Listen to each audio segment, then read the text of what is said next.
Hello everyone, welcome to the stream. Nice to see you all here. Sorry for being late as always. Maybe somebody already posted in chat the Chris minute command, though I feel like I think I need to activate the bot for it to work. That's always a thing. But yeah, very nice to see a lot of people here very shortly before the Christmas holidays. And I decided to maybe make another stream before Christmas. So first of all, I wish all of you people fantastic Christmas holidays. In the next few days, have a very peaceful and great time with your loved ones. And yeah, so that, I mean, it's kind of difficult to comprehend that it's already Christmas. It's kind of the year, the time went by so incredibly fast this year, it felt. And I did a lot of work this year as well. It's also a reason why I've been a bit lazy recently on this channel. Sorry for that. But it is always... It was after the cover of the marathon coverage of the show. It was really, really tough, I have to admit. So I decided to just... I don't know what you call it. In German would say ein paar Gänge runterschalten, which kind of means... what does it mean in English? Shift down a gear, something like that. So, yeah, here we are now, and I wanted to prepare a few things that might not be directly Tolkien related, but maybe we move this to a bit later. And sorry for keep letting you wait always for such a long time. Also, just wait a moment. No, it's right. Okay. I hope sound is good, people. Tell me if something is not loud enough or so. If there are weird noises in the background that should not be in the stream or so. But yeah, it's kind of interesting. I also had I ordered something like a few weeks ago. It came from the United States and it arrived today. But I had to pay... What do you call this? In German, it's... Oh boy, I don't know the English words today. It's kind of funny. Duty, customs? I think customs is the word, right? I had to pay customs or duty or whatever it is to... Oh, thank you, Mark Schieser. Yeah. So, I had to go to the post office very late, and then it started raining heavily. It was a mess. So today my schedule is off by quite a bit. But I got it, and yeah, now that is also done. That's pretty good. So the artwork in the background is by The Source 667. She's also on my Discord server, and pretty nice to have some additional artworks that I enjoy a lot. So pretty cool. Shoutouts to her, so people know.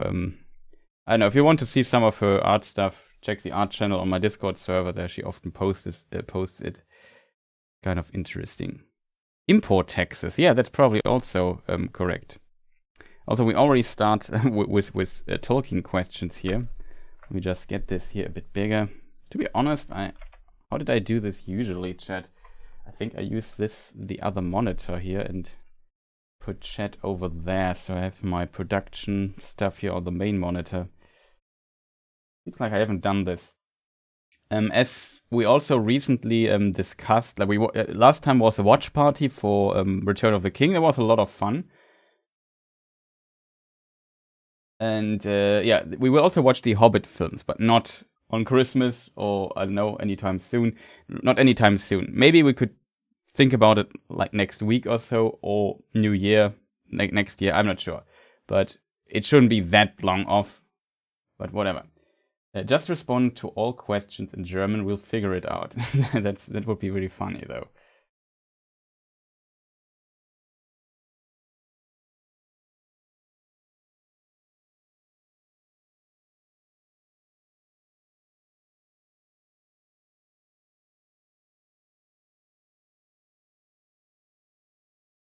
So there were already some questions in the chat. I tried to kind of catch up with it. Also, welcome everyone who just tuned in. Nice that you people are here. yeah, I hope I can make this happen later. We can maybe have a, wouldn't call a small discussion, but I can currently thinking about changing a few things of my channel logo. So I can maybe show you something. And yeah, it was inspired by my moderator Kirdan, so shoutouts to him. Maybe I showed it to you recently on last stream or so, but I made some progress in that regard. Very curious what people think. Maybe we can make a little poll later. Priscilla is also here. Rosie is here. Greatest Flames. 40 levels of XP though. Don't understand the context here, but yeah, Mary is here. A lot of people, like the people that I usually hear as well. Paul Rome is here. Much appreciate Mark Schieser, already mentioned, Lynn M, and so on and so forth. Shorten the value of Chris minutes. I hope not that we shorten the value of them. But yeah, it's, I guess, not unusual that there's a little timer before a stream really starts. What route did Boromir used to get to Rivendell? Can you show it on the map? I think he just went over the Gap of Rohan, if I'm not completely mistaken. I think he mentioned something like that. Maybe we have to look into the text to be what is going on. So yeah, we are here to answer questions as always, since this is a Tolkien lore Q&A. So if you have questions that are related to Lord of the Rings, Tolkien, other writings like the Silmarillion, Unfinished Tales, whatever, feel free to ask them. I'm not sure if I can answer everything, because sometimes some specific stuff I it's very difficult. Like, also Xelion is here, welcome. Chris is never late, he arrives precisely when he means to. Yeah, well, to be honest, I meant to arrive earlier, but I'm still always late.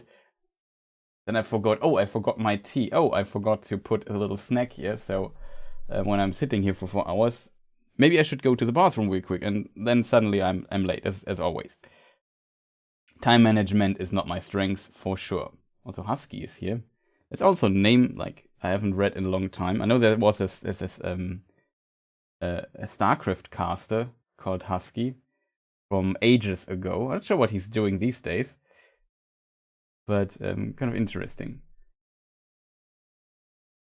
So can I show it on the map? Maybe we just start. So if you have a question, you already posted it. Feel free to repost your questions so we can get through them, because I try to stay in the present of the chat and don't scroll up too much.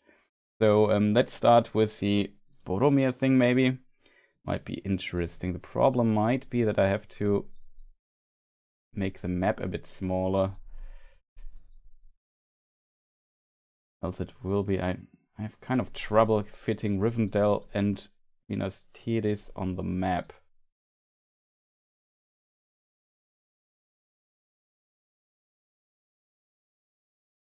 But yeah, it's in this regard kind of interesting.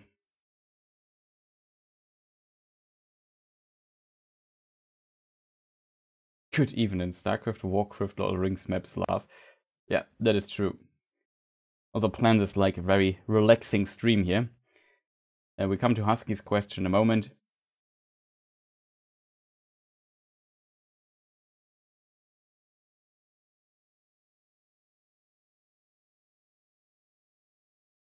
Oh, you finished the Silmarillion audiobook today. That's good to hear. Hope you enjoyed it. So I have to admit, I think the Silmarillion gets, wouldn't say it gets better, but I feel like when you start with it, it can be really tough to get into it, because the beginning is a bit overwhelming with tons of names and I don't know, the background story of the world on biblic scale, if that makes sense. Like, it can be a bit difficult. Let me see if there's any hint in Lord of the Rings. Does somebody know in chat exactly?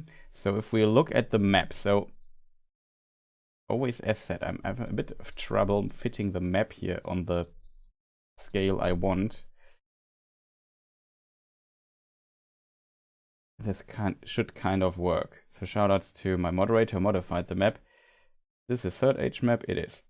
So yeah, the arrow. So Minas Tirith is down here, as you probably can imagine.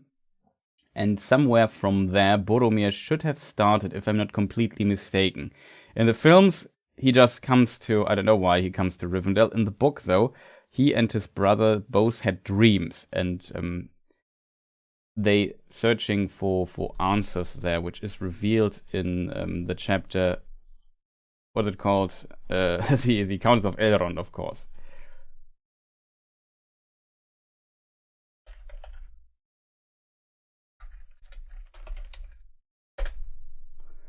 Let me see if I can find the thing.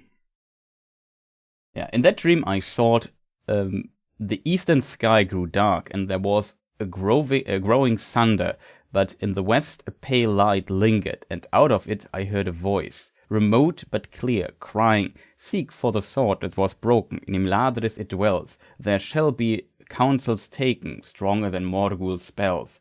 There shall be shown a token, the doom is near at hand. For Isildur's bane shall waken, and the halfling force shall stand." I think there's even... Wait, let me just scroll up. Yeah, the sword that was broken, that was the first line. Okay, so yeah, this clearly hints at the broken sword of Elendil and Aragorn and so on, and the halfling force shall stand. He couldn't make a rhyme of it. He goes to the west from the perspective, like, I don't know, he went to Elrond because let's meet there, he knows things. And as a result, that might be. I'm not sure if Boromir in the council says something about the Gap of Rohan. Let me just see if I find it. No, it's the Gap of Knowledge, it's not the Gap of Rohan.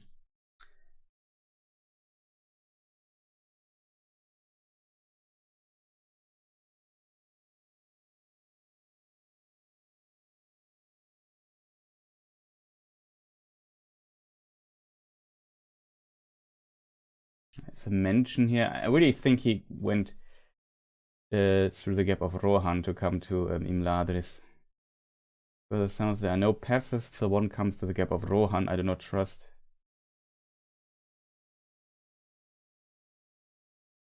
Oh, is that Aragorn says? Very interesting. Ah, here. Maybe. "It's the name of ill omen," said Boromir, "nor do I see the need to go there. If we cannot cross the mountains, let us journey southward until we come to the Gap of Rohan, where men are friendly to my people, taking the road that I followed on my way hither." So here he mentions that he went through the Gap of Rohan. The Gap of Rohan, here on the map, it's also here. We have here the White Mountains. Maybe I can switch from studio mode. And here we have Isengard and the Misty Mountains. And yeah, it seems Boromir started, I don't know, probably somewhere here around Minas Tirith, went all the way here, probably went through Rohan as a result, and went through the Gap of Rohan. Then he took this road here and potentially went up. This is the well, this technically this is the Green Ray, and then he goes to the East Road, and from there I assume he went to Imladris, which is here close to the Misty Mountains. It's kind of interesting, and I never really understand the reason why. Maybe somebody in chat knows more about the reasons for this, but for example, decades earlier, Bilbo went also to Rivendell with the dwarves, and they went through this pass here, which I forgot the name right now, and went over and went this route. But they didn't go down here, they go in this direction here. As you can see, it's kind of difficult. The map is simply too big. But they went through this pathway here and went to Dale and Esgaros and Erebor, of course. Through this road, little detour through the king or the river, and so on and so forth. You know the story. So in this regard, it's interesting that this road is never used in the later, what is it called? Ages, times, decades. Maybe because it was too dangerous at this time. Maybe the orc activity was too strong in the Misty Mountains and was too difficult. It was too difficult because this road. I always wondered why that is. That this road here was never an option in Lord of the Rings. Like it was either Kalinardon, Karazras, not Kalinardon, Karazras, the Red Gate, the Red Horn Pass, Red Horn Gate, or the Gap of Rohan, which is down here. It was never this road though. Not sure if there's the High Pass. Yeah, that is the name. Thank you, Husky. Much appreciated. So I'm not sure why this road was never really an option. I mean, you could make an argument that it's too predictable to get through this pass here. And here, I mean, the other option would be go through Moria. We should not exclude the way through Moria. Moria is kind of safe because the other side is close to Lothlorien, which is also an elven realm that is it's still safe at these times, though Moria in of itself might be dangerous. The Gap of Rohan gets you close to Isengard because, and due to the treason of Saruman, it's a problem. And yeah, maybe, I don't know. At this time, I think at this time Gundabad was potentially controlled by orcs at this time. I'm not 100% sure though, because it's like a big back and forth. Maybe not. Maybe not. The reason why it might not be controlled by orcs is that before there was a battle of Azanubizal here at the west gate, the east gate of Moria, and this was the last part of the battle of dwarves and orcs that went through all the Misty Mountains. I think in this time they might have reconquered Gundabad. Not sure if the orcs came back to Gundabad though. Does somebody know in chat? They left on Christmas Day. It's maybe a good point. Maybe it was too dangerous at this time as well.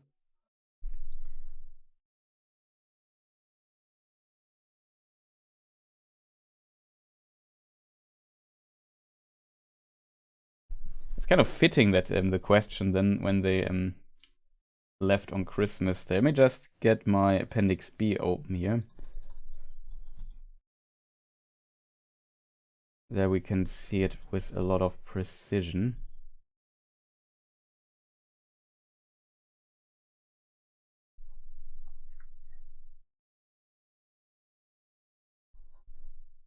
Well, it's March. I'm the wrong.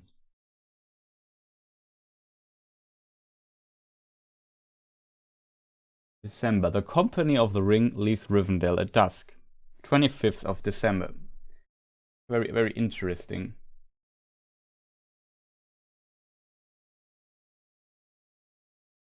It is possible that Boromir went to Bree as well.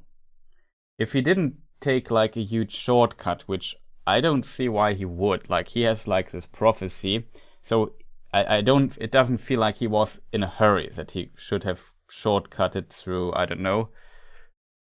To go there. I mean, it's possible that he maybe left here and went here through. I don't know this area. I'm not sure how good it is to do this by horse, but the standard way, the safest way, I guess, would be up the north, this northern road here. Here's the Greenway because Fornost is not used anymore. And this here, though, should be for the most part still intact, kind of. Maybe it's also called the Greenway because it's not tended anymore, so it plants and grass and whatever grew over it, and it became known as the Greenway. The East Road, though, is still kind of used, and it would be like what makes the most sense that he went over Bree. So that's also the reason why Bree is like a kind of important place, because it's at the crossroad of the Greenway and the East Road. That's kind of interesting in that regard.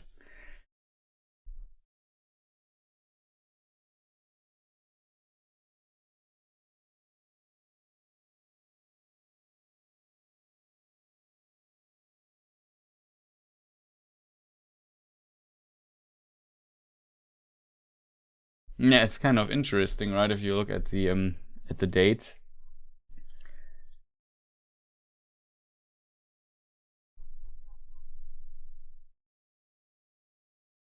Passing of Sauron is in, if you look at the appendix, it's in March already. At the 25th, right? Yeah, it's also at the 25th of March. So pretty exactly, like 25th of December, they left Rivendell. And then, so January would be first month, February 2nd, and March 3rd month. So 3 months later, Sauron is already defeated. It's relatively fast. You're right. It seems it was a longer journey from that perspective, right? I agree with you there.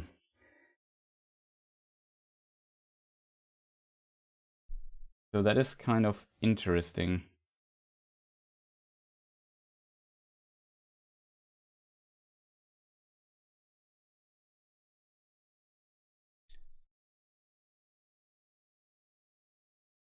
But yes, it's very interesting. Sadly, I don't know the answer to the question. Maybe we can find something in the internet.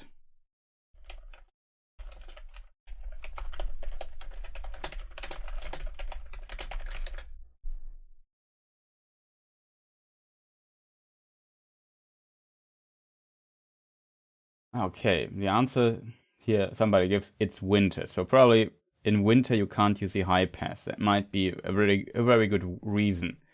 It's kind of hard to imagine that the Red Horn pass is easier to use than the high pass, I guess, but maybe it makes sense.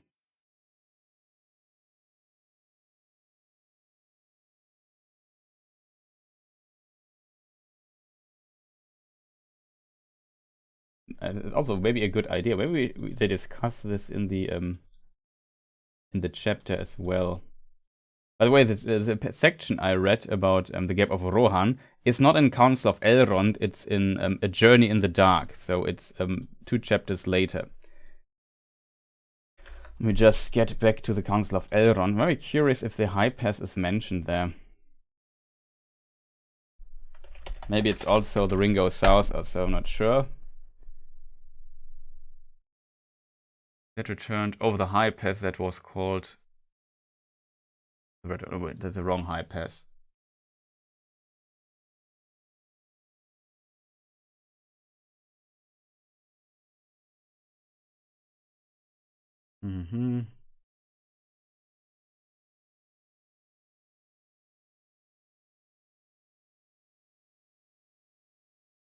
It's far too late in the book already.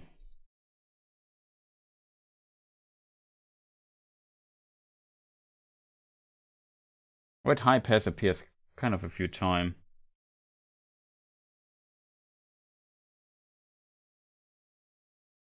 Indeed, said Glóin, if it were not for the Beornings, the passage from Dale to Rivendell would long ago have become impossible. They are valiant men and keep open the high pass and the fort of Carrack, but their tolls are high. So it seems like the Beornings kind of keep this also safe. So it must be really like it's winter that we can't go there.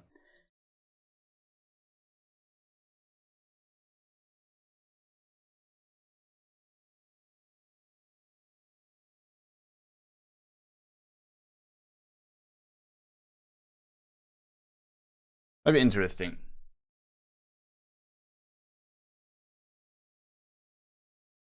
I was listening to LCD Sound System and lost the first few minutes. Welcome back.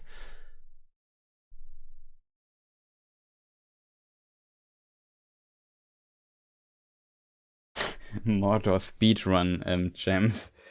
Let's see, another fellowship try that. Use of eagles is not permitted. It's a good point.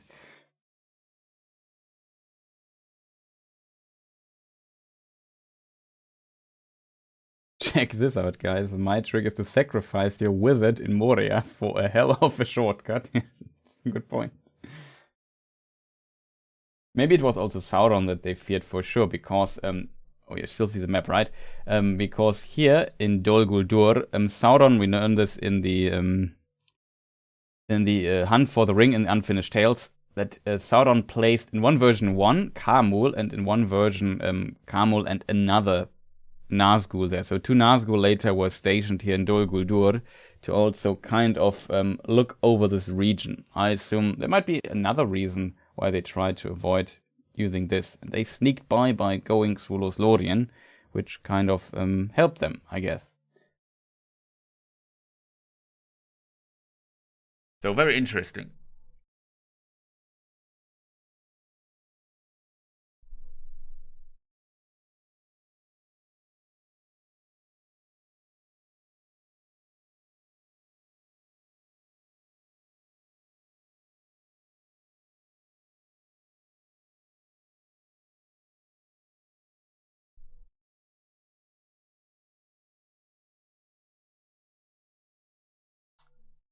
Okay, so I guess the question is kind of answered, I assume.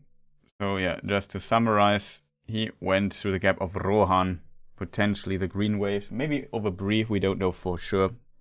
And then Boromir arrived in Imladris because of his dream he had. And I think his brother had the same dream. That's where it became interesting.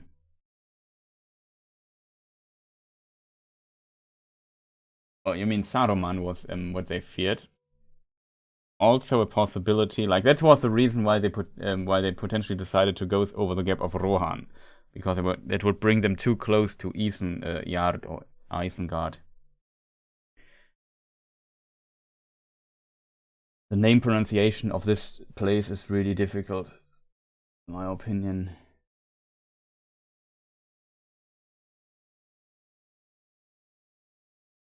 So there's another question by Lynn M. If the elven woman had to give so much of her fare to, or women had to, no, she wrote woman, had to give so much of the fare to the unborn child, then how does the rebirth in Valinor work? I guess once they are born, they have a spirit, and the spirit just comes back to. I have a fantastic artwork by where. I just noticed I haven't streamed in quite some time. That is the wrong artwork, though.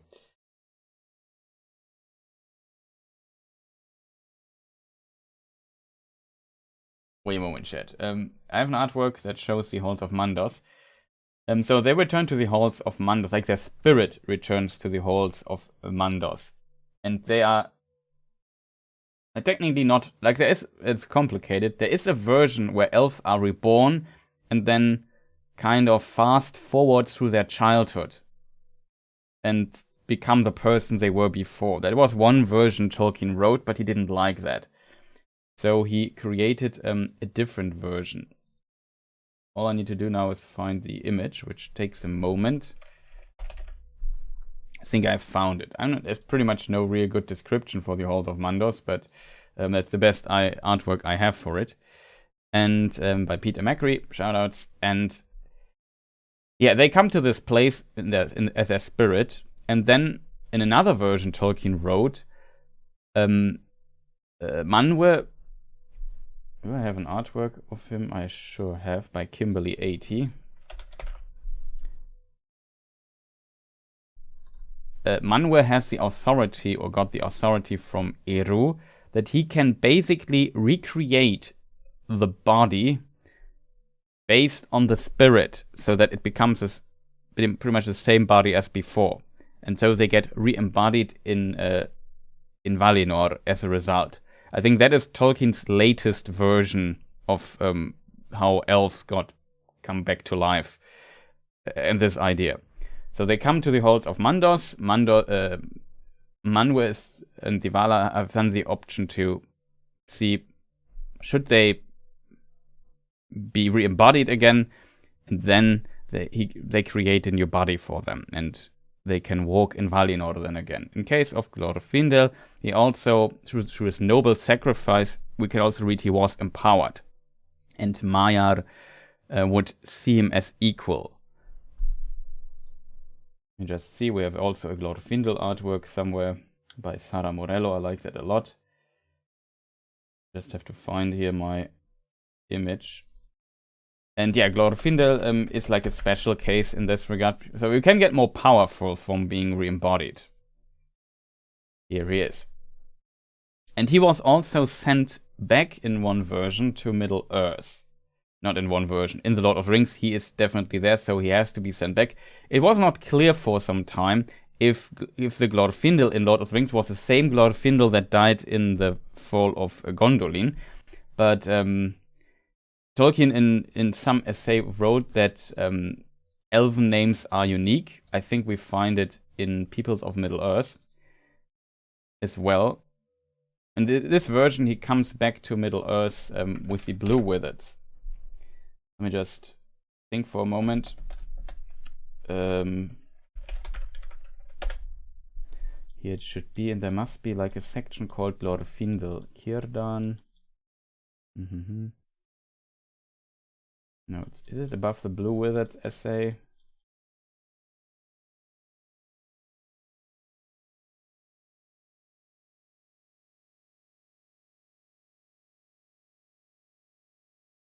Okay, so here I can read the more exact conclusion of Glorfindel's identity here from Peoples of Middle-earth. Just as an interesting side note to the actual question, but it has, I guess, not much to do with it. But he's the most prominent case of re-embodiment we know. In the summer of 1938, when my father was pondering the counsel of Elrond in The Lord of the Rings, he wrote, Glorfindel tells of his ancestry in Gondolin.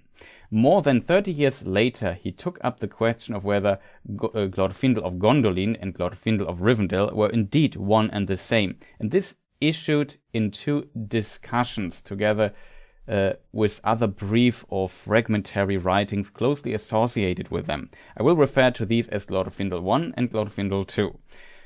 The first passage of Glorfindel 1 is missing, and the second page begins with the words as guards or assistants, then follows. An elf who had once known Middle-earth and had fought in the long wars against Melkor would be an enemy suitable companion for an eminently suitable companion for Gandalf.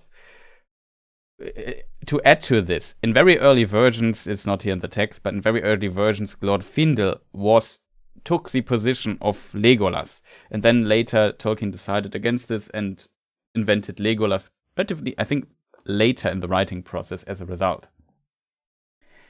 We could then reasonably suppose that Glorfindel, possibly as one of a small party, more probably as a sole companion, landed with Gandalf or Lodin about 3rd Age 1000. So here, Glorfindel lands in Middle-earth 3rd Age 1000. This supposition, I hope I pronounce this right, would indeed explain the air of special power and sanctity that surrounds Glorfindel.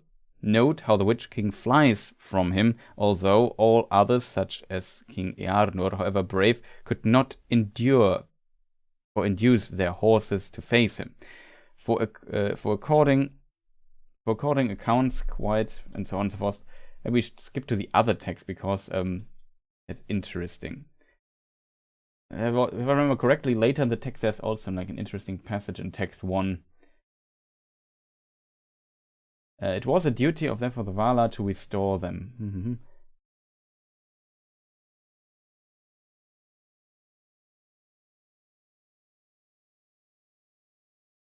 Okay, maybe I'll just continue reading here. For according to accounts quite independent of this case, elsewhere given of elvish nature and their relations with the Valar, when Glorfindel was slain, his spirit would then go to Mandos and be judged, and then would remain in the halls of waiting until Manwë granted him release. So that's what we just discussed here a moment ago.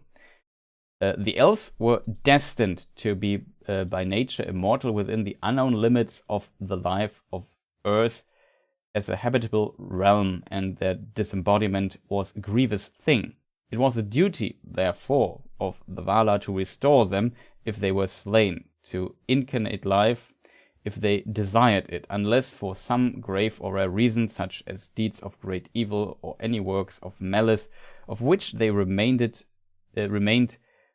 obdurantly unrepentant. Okay, just unusual words here. When they were re-embodied, they could remain in Valinor or return to Middle-earth if their home had been there. That later, it seems like, was removed, but Tolkien had the early idea, okay, when elves wanted, they could go to Middle-earth. We can therefore reasonably suppose that Glorfindel, after the purging or forgiveness of his part in the rebellion of the Noldor, was released from Mandos and became himself again, but remained in the Blessed Realm, for Gondolin was destroyed, and all or most of his kin had perished.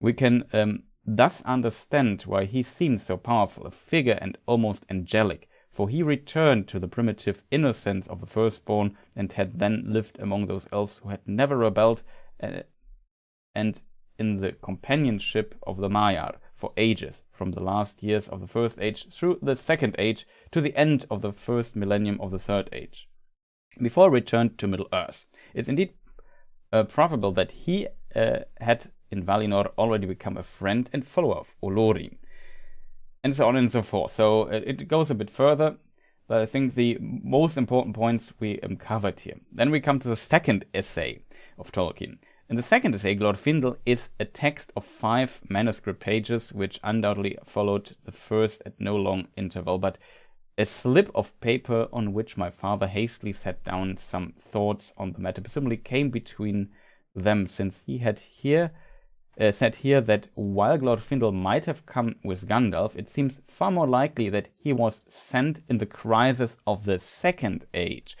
Here he comes to Middle-earth in the Second Age, when Sauron invaded Eriador to assist Elrond, and that, though not yet mentioned in the Annals recording Sauron's defeat, he played a notable and heroic part in the war.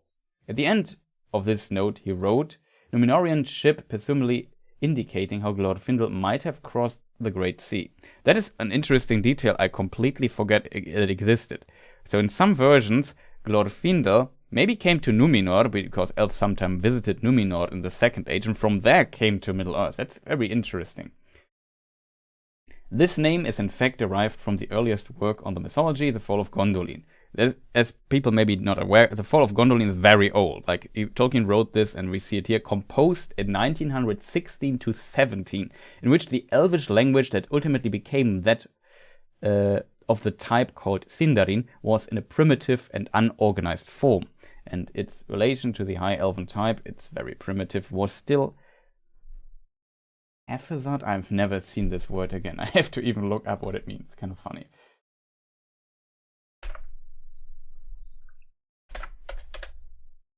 Oh, it means random, basically. Okay. Well, how is it pronounced? Let's consult the Cambridge Dictionary. Haphazard. I have not expected it pronounced like this, but interesting. Also, sorry for not looking at chat. And I think Finrod is more, Glorfindel is more prominent in reincarnation because he is in Lord of the Rings, and the in context of the book it appears. Finrod is of course also very prominent, though his reincarnation is less like the story is not that, like, after he gets reincarnated, we only know he lives with his lover in Valinor. Amaria, no, what's her name? Amaria? Somebody. Yeah, Amaria was her name. I don't have an artwork for her, unfortunately, but yeah, he lives there, and that's basically it. For Glorfindel, we know what his great deeds, like for Finrod, he did in the First Age. He died, and then we know his great deeds he did in the Third Age. So that's what I mean with more prominent. There's simply more stuff after the reincarnation of Glorfindel, so his re-embodiment makes more sense. Of course, Finrod deserved his happy end, I fully agree. It just, there is more about Glorfindel written after he got reincarnated than for Finrod. That's what I mean with more prominent, I guess. But let us continue on this very complex. So in this early versions, also the Noldor were called gnomes. But here's an...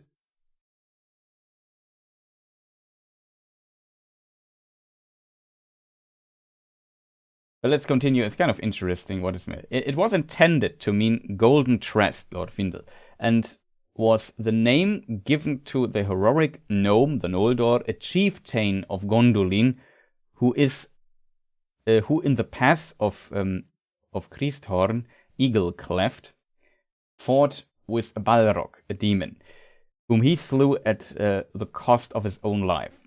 Its use in the Lord of the Rings is one of the cases of the somewhat random use of names found in older legends, now referred to as the Silmarillion, which escaped reconsideration in the final published form of the Lord of the Rings. This is unfortunate since the name is now difficult to fit into Sindarin and cannot possibly be Quenya-rin, also in the now organized mythology. Difficulty is presented by things recorded to Glorfindel, Lord of the Rings, if Glorfindel of Gondolin is supposed to be the same person as Glorfindel of Rivendell. Let me just see, there is like another section where forgot, but yeah. There's like a note.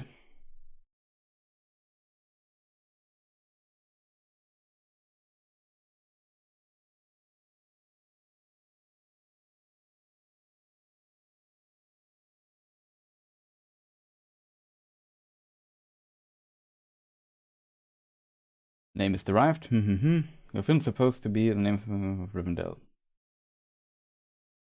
We just read this, right? Yeah, okay. So further down in the text, we get an interesting. At any rate, what at first sight may seem the simple solution must be abandoned. That we have merely reduplication of names, and that Glorfindel of Gondolin and Glorfindel of Rivendell were different persons. This repetition of so striking a name, though possible, would not be credible. No other major character in the Elvish legends, as reported in the Silmarillion and the Lord of the Rings, has a name borne by another Elvish person of importance. Also, it may be found that acceptance of the identity of Glorfindel of Old and of Third Age would actually explain what is said of him and improve the story. So here Tolkien basically says, like, so important characters have unique names. Their name does not repeat. It kind of makes sense because they are immortal, I guess. And Tolkien definitely writes in both versions that they must be the same person. So there is no version, in my opinion, where Tolkien even thinks about that Glorfindel and the of Gondolin, Glorfindel of Rivendell are different persons. Of course, in a meta writing process, both characters are kind of different characters, you know. It was potentially not intended originally by Tolkien. He just borrowed the name and then he noticed, maybe I should connect them. And as Tolkien writes here, and I agree with Tolkien here, also it may be found that acceptance of the identity of Glorfindel of Old and of the Third Age will actually explain what is said of him and improve the story. So it gives more to his character, which is something I really like about Tolkien's universe in this context.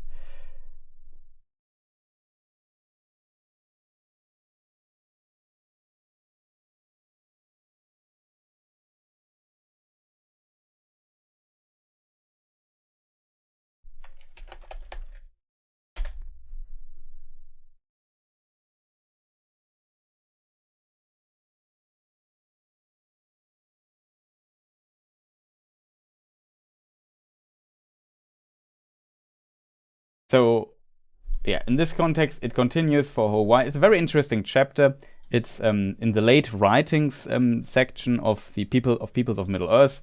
It's in the text, like it's titled Glorfindel, and after that, after Glorfindel comes the Five Wizards. Also, very fascinating text where you find the blue wizards, and it basically in this text also says about the blue wizards. Probably Gandalf and Radagast came together, though this has not yet been said, what is most probable. Glorfindel also met Gandalf, and I probably missed these sections here, but there is somewhere a mention where the blue wizards come with Glorfindel. I simply can't find it.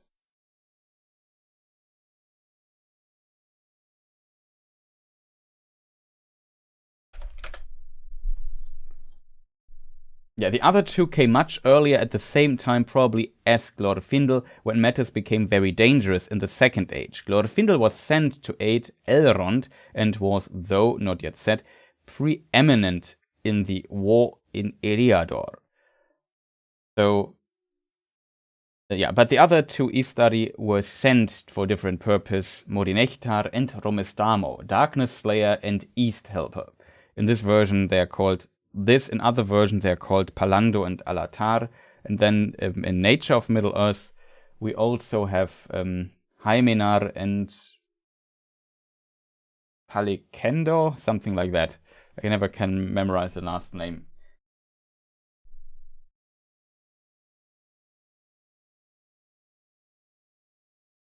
So there are a lot of questions probably. I haven't looked in chat for like a long time because we have read so many things here from people of Middle-earth. But it's my opinion very interesting to discuss this. But yeah, from these texts, I feel like we get a lot of interesting information. Like first of all, in one text we had the hint that when you go to the halls of Mandos, let me just see where they are. The halls of Mandos here. I think I made a mistake on one of my range maps.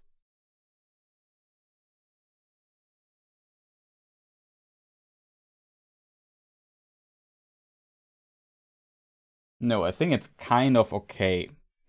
So here, you know, I forgot to. Where is the arrow? There.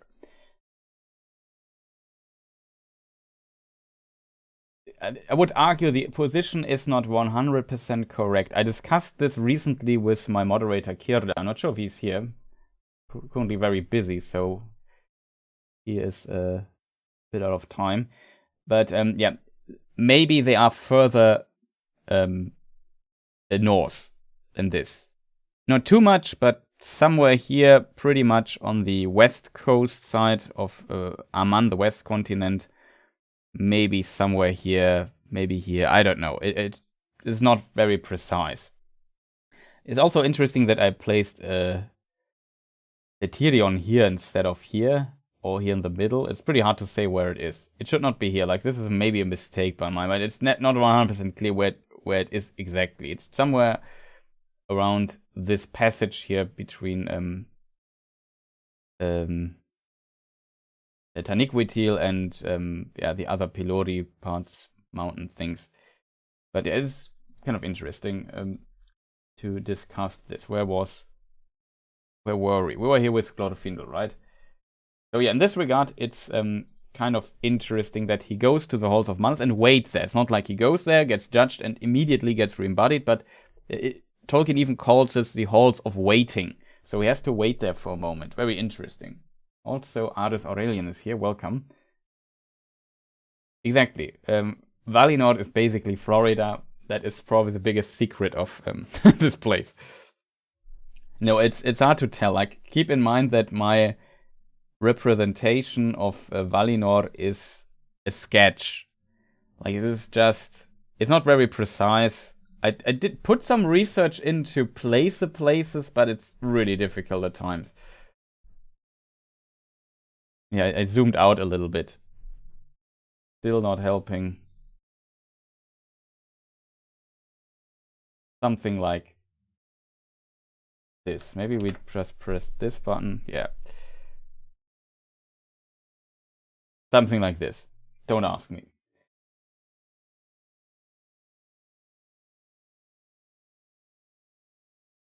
Florida man steals jewelry, poisons trees. It's kind of funny.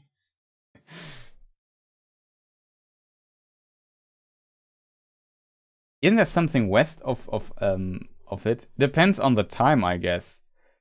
Like, on paper, there is not much west beyond Valinor.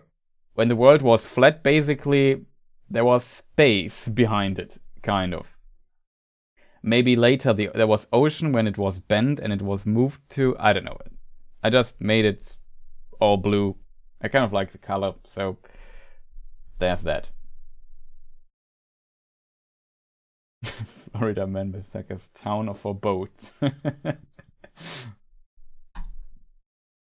But yeah, it's very interesting case. Like, these texts I really like because they have so many little informations in them that you can use to piece stuff together.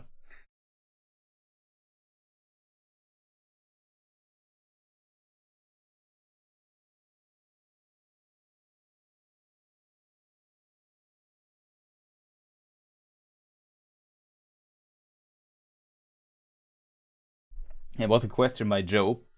Glorfindel emanated white light to frighten the Nazgul into the river Bruinen. Tolkien writes, I think, as he appeared on the other side. What does this mean? Well, we have to look into Lord of the Rings for a moment to answer your question, maybe.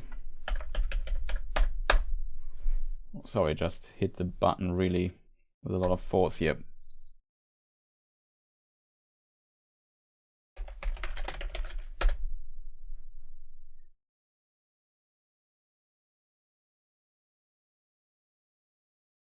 So Gandalf describes him as the let me see. I thought that I saw a white figure that shone and did not grow dim like the others. Was that Glorfindel then?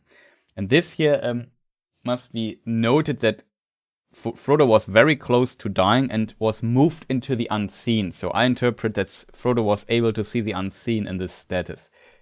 See my video about this passage of my film and book analysis series. There's a playlist on my channel if you haven't seen it yet. It's like 7 hours of content or so. We're not finished yet with it, but we also discussed some details here and there. There's also a book, Who Can See the Unseen, where I also discusses a little bit just to hint at some content on my channel.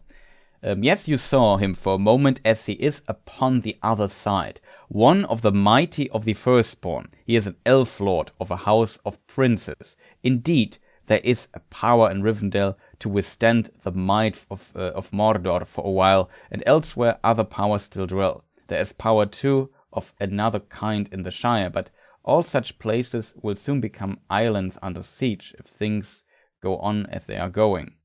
The Dark Lord is putting all his strength for it, and so on and so forth. In this context, he also says they didn't... like maybe I should reach the passage before. Yes, you saw a moment as he's upon the other side. Because they talk about the unseen in the passage before. Yes, at present until all else is conquered. The elves may fear the Dark Lord, and they may fly before him, but never again will they listen to him or serve him. It's also a very important detail. And here in Rivendell there live still some of his chief foes, the Elven Wise, lords of the Eldar from beyond the furthest seas. They do not fear the Ring Race, for those who have dwelt in the blessed realm live at once in both worlds, and against both the seen and the unseen they have great power. And in this context, one of these great lords, what else he means, or that Gandalf means here, is Glorfindel. And that is what it seemed, yes, that is upon the other side, one of the mighty of the firstborn, like what he just described. So the other side is, in my opinion, the unseen in this context. That would be my interpretation of this text passage, though.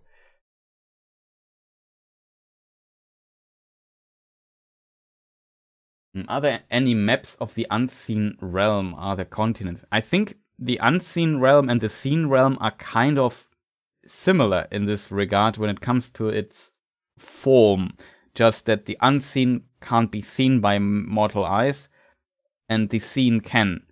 But I think it's it's not fully true, I guess. So you might be right that there might be more. Maybe to answer your question, one thing that is potentially in the unseen is after the downfall of Numenor and the bending of the world, the west continent Aman. So that would be a continent that you don't see anymore in the seen world, but you see it in the unseen world. However, there are hints that there might be still how to call it, like a something similar in the form that potentially America is now, or the American continent is now west of the ocean, because Middle Earth is like the mythological version of our world, and so on and so forth. It's a complicated topic in this regard. But I feel like what you can see in the seen might also be in the unseen for the most part, with maybe some exceptions. But you might be right, there might be more. I think, though, to my knowledge, Tolkien never really described this.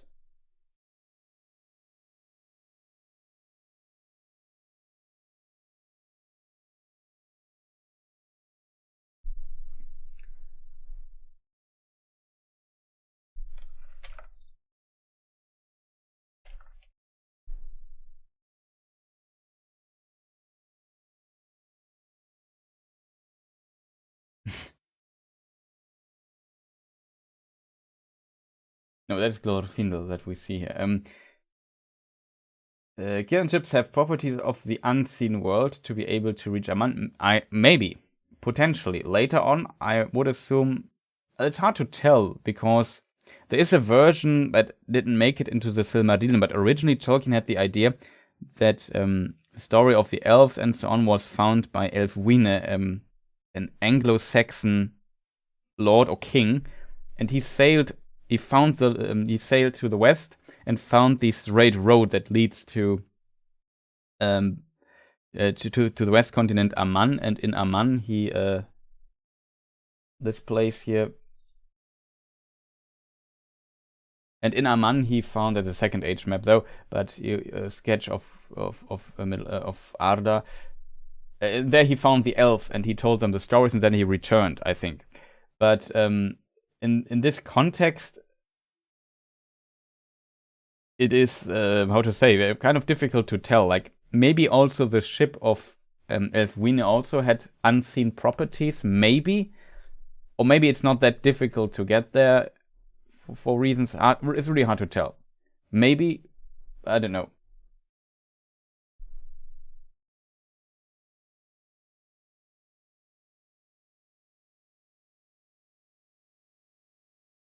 Yeah, that's also maybe a good point that elves themselves already have a foot in the unseen world that might enough for the passage.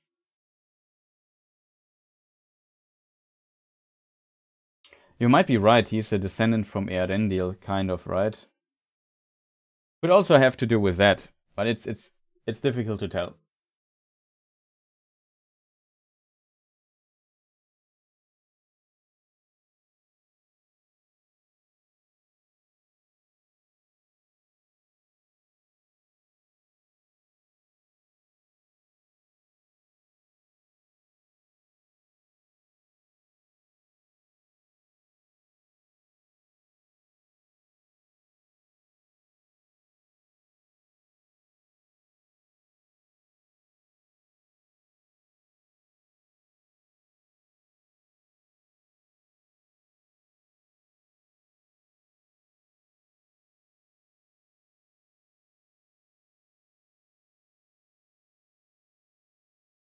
Yeah, Paul Rom also wrote like quite some time ago, like 20 minutes ago almost.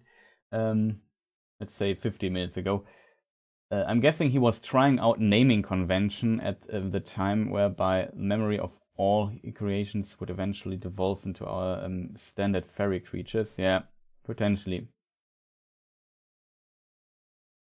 I find it hilarious. Probably the answer to I find hilarious that Tolkien called them gnomes at some point. Yeah, it's very interesting. But you always have to see that Tolkien, to some degree, made some names and ideas and mythology popular again at his time, and kind of set precedents for some of those.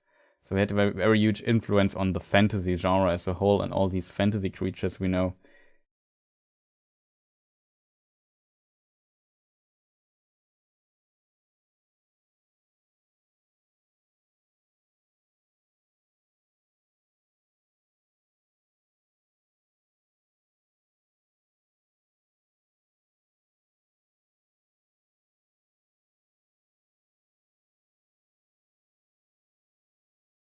Oh, Fifi Trixie was at work. Welcome. Nice to see you. Secretly watching the stream.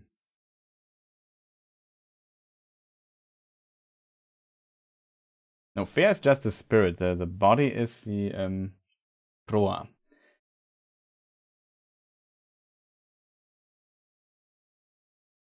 I love this a lot. Yeah, I also really like discussing these details.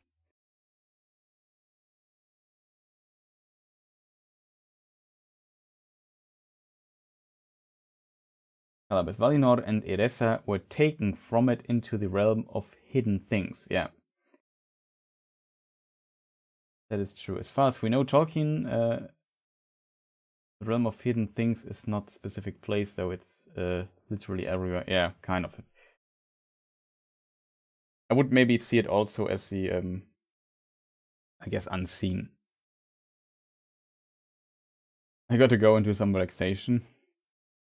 And much fun relaxing. I also use this opportunity to eat a snack, so I mute myself for a moment.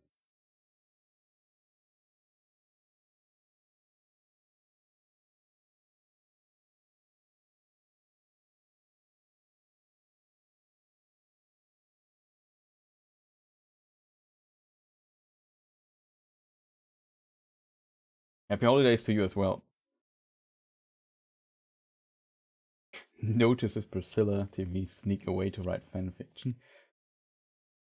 Well, it's possible.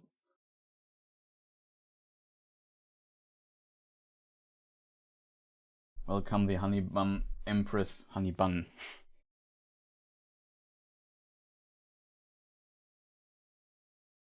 So yeah, there was a long to answer question, and we derailed it quite a bit. So there's that. There was like another question I said I would answer, so I have to scroll up quite a bit to find it again.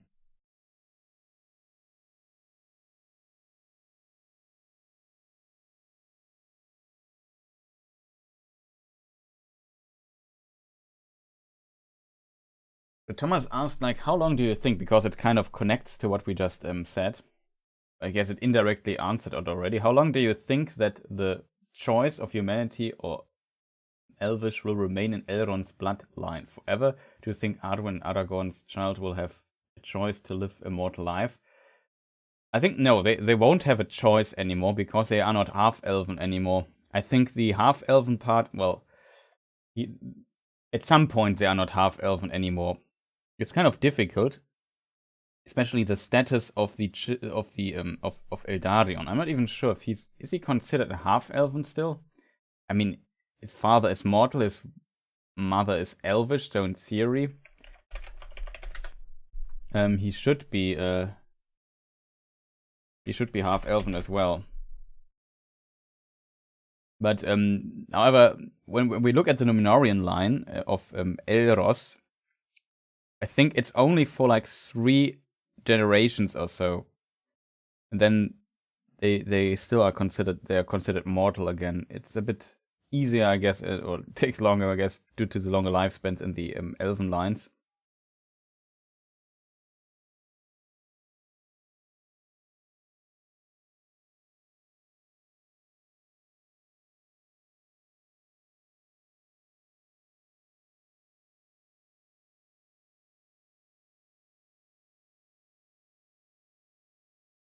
But hard to say. Maybe the half-elven part came to an end there.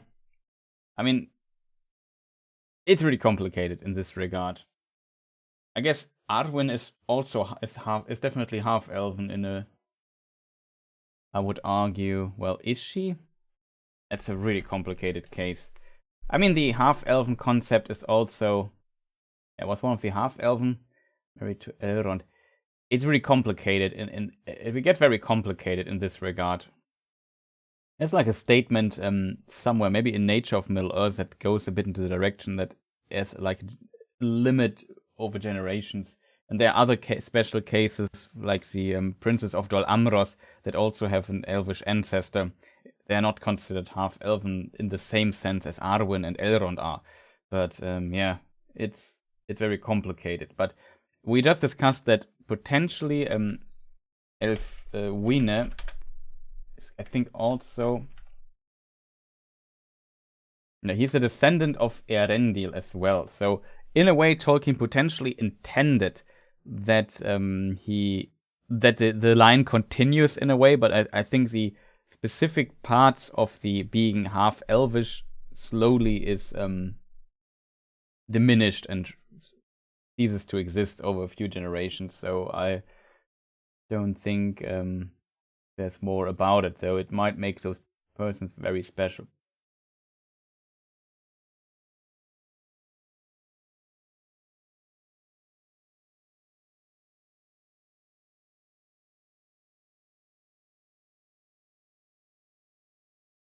Lynn added to her original question. I was wondering about the diminished women because they had to part with so much of themselves. And it's difficult to tell. It's like the spirit is usually not able to split, if that makes sense. Like it's not a split part. It's just her spirits get weakened, so it's maybe kind of power that leaves them in a way. But I would. That's why I would argue that, yeah, of course, they can also reborn. In theory, Miriel could also be reborn, and she later also returned to her body and was there again. Like, she's probably the best known special case in this regard of an elven female that put a lot of her own power into Feanor, her son, and was then so exhausted that she did not want to live anymore and spent a lot of time in the halls of Mandos. But later, when Finwë was dead, Finwë stayed in the halls and she could return to her body and live again. So I would say yes, it is definitely possible. If you could sit and ask Tolkien,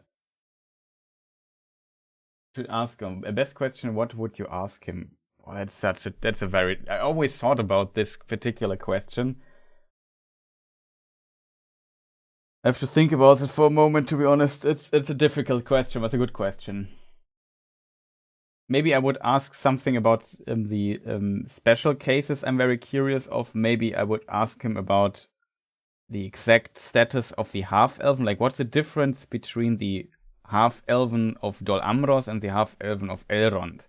Or of Eärendils, or or Tuor's line, and so on and so forth. So that might be a very interesting question. The orc problem would be interesting. Maybe I would also ask about the exact nature of what his thoughts were on if he felt it, if his solution to moving the origin of the orcs to men was completed with the Tale of Adanel, or if he felt he should write more about this, especially in context of that the Valiant year is in his later versions 144 years instead of round about 10 or 9.582, I think. Something like that. It's also a very interesting question, to be honest. Like, a lot of questions I would like to ask Tolkien, not gonna lie.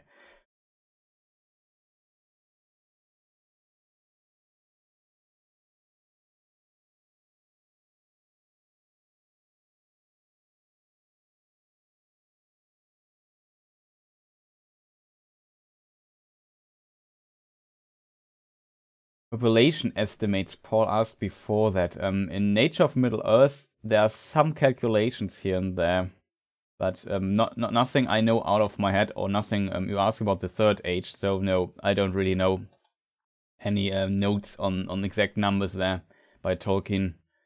Only for earlier times when Tolkien calculated through the generations and of the elves and so on in the First Age. But I'm not sure what we know about the Third Age there.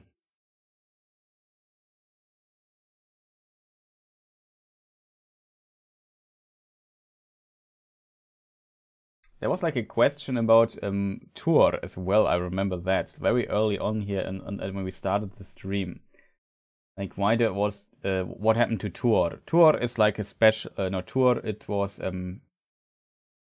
Turin, or was it Tuor? No, it was Tuor. Why does Tuor get to go to the Undying Lands and live as an elf? That's a very good question, but I don't know. It's a legend. He is a legend, a living legend, and I don't know. In a way, it was always described that he was, like, when he came to Gondolin and talked to the elves there, that he could talk in a way that the elves thought he was an elf as well. So he maybe always had this being a little bit elvish going on. Then, in addition, he married an elf in a way, and so I don't know. He was just moved to being like, it's kind of his story, it's his legend, his mythology, that all he did and so on, he became less and less human and more elvish in a way that at the end, with the great deeds he have done, he was kind of permitted to become an elf even by Eru, I guess. But I don't have a really good answer for that. I would just see it as his legacy, as his legend, as his mythology that surrounds him.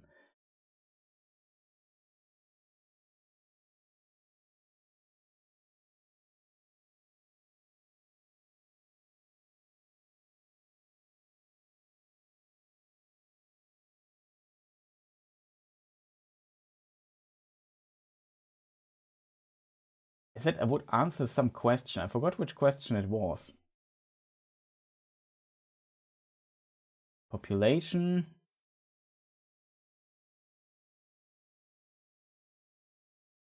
Yeah, it's also an interesting question. How big is the household of Elrond? I don't know. Like, it has a smithy, I think. It has this homely house and some places. If you look at the Atlas of Middle-earth, you see there's not many buildings there in Rivendell. So I guess in the film they made it a bit bigger than it actually is, but hard to tell.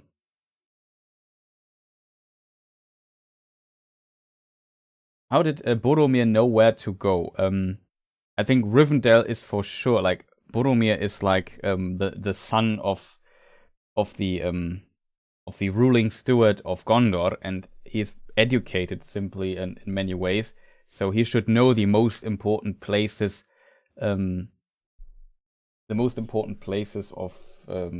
the of Middle Earth, basically. And Rivendell is for sure one of them. Like, it, for example, the Isildur also leaves Gondor and goes to Rivendell, and if he knows those stories, at least to some degree, he should know. Like, there's definitely a connection between Gondor and Rivendell in many ways. Like, especially the northern line is grown. You could argue probably he didn't know too much about the northern line, but I think Rivendell should be a place a noble from Gondor should know, especially so high in the society.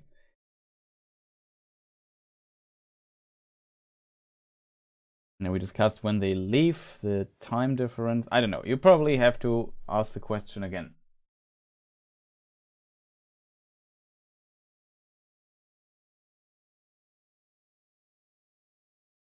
So let me just scroll down again so I know what's going on.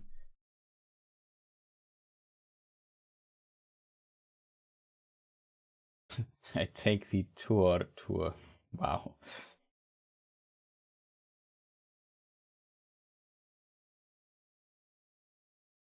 Sorry, all the guides quit. Tour gone.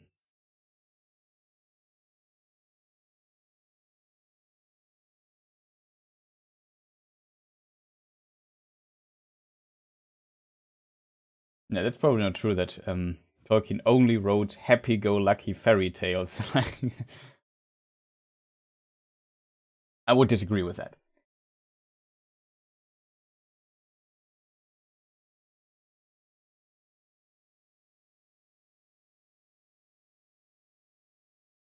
I always thought this as well, Husky. Once every person involved chooses mortality, the descendants don't get to choose immortality anymore. However, it seems that if we go to Elros' line, Elros decided to be mortal and married a mortal woman. We don't know who his wife was, but his children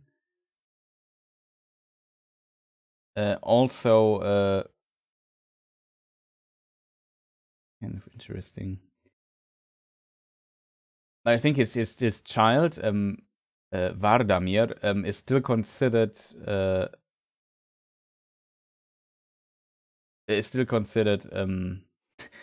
can't talk anymore, half elven. I'm not sure. Let me just see. Published Nature of Middle. It suggests that Varamir was among the half-elven like Arwen. Maybe I can read the text to you. Page number. Aging of Elves. Will probably be difficult to find.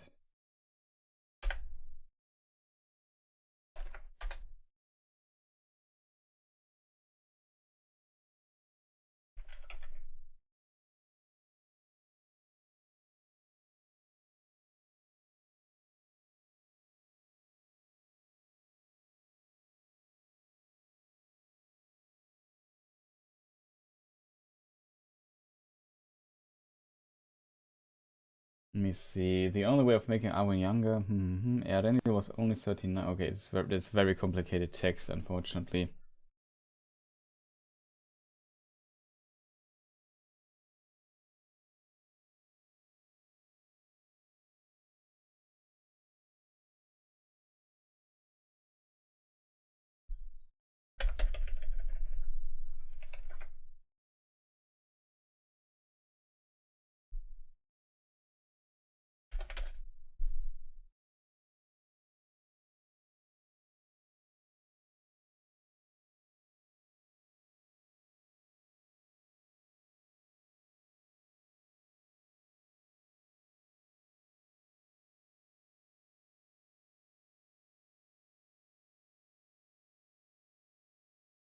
Should each kind have a long fair use, should only slowly reach maturity, and that this should extend to the second generation, thus Elrond, Arwen, Elros, Vardamir.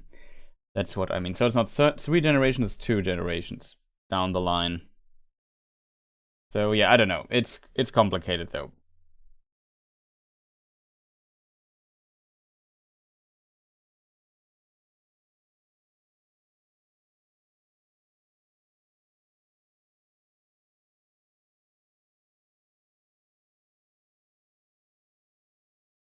Hard to believe that force of Lindon and Arnor gathered in Imladris. Yeah, that is true. So maybe Imladris is a bit bigger than we assume.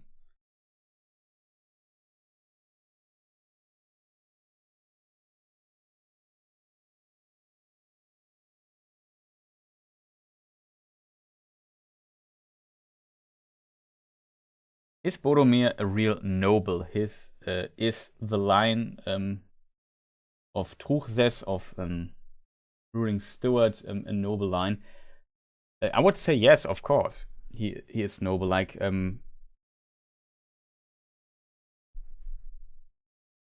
me just see. I don't fully remember the exact implications here. Let me just think. You're asking really tough questions.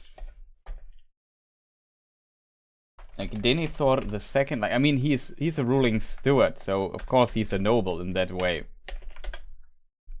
And you wouldn't give the ruling steward title to just anybody, if that makes sense. Yeah, so his wife, for example, Finduilas, is also from the line, like Finduilas is, for example, the sister, the older sister, if I see this here correctly, of Imrahil. That Imrahil is the prince of Dol Amros, the current one. So, as a result, just through Finduilas, the children of Denethor and Finduilas are nobles, I guess. But I would also say that the first, like the ruling steward line, should be a noble line.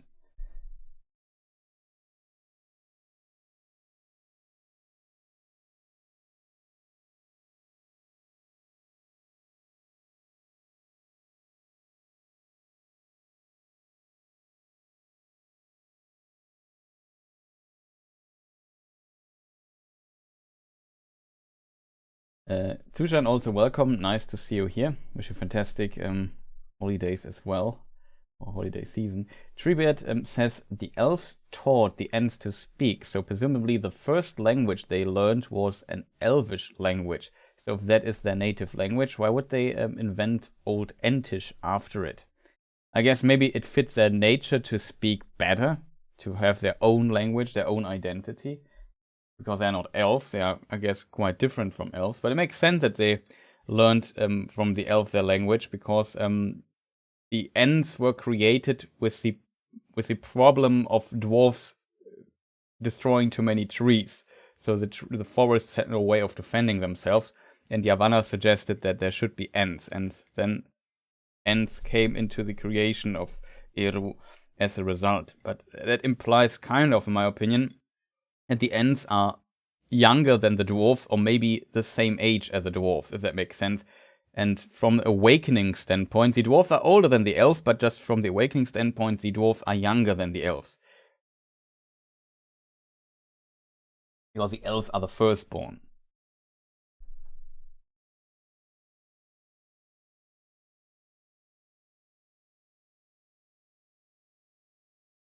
Are stone giants real beings in The Hobbit?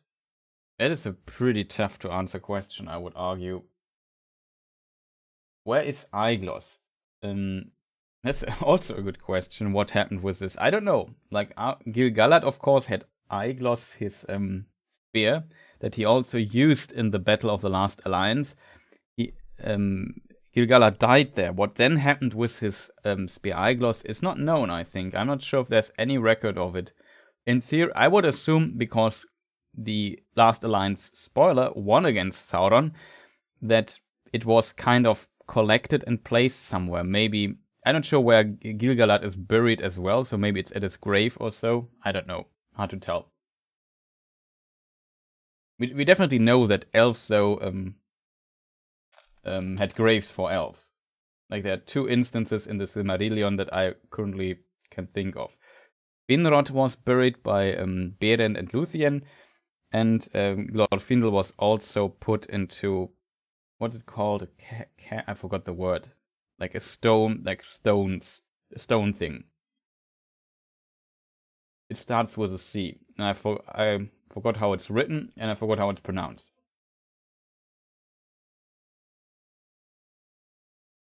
Cairn or something like this. Yeah, Husky writes it.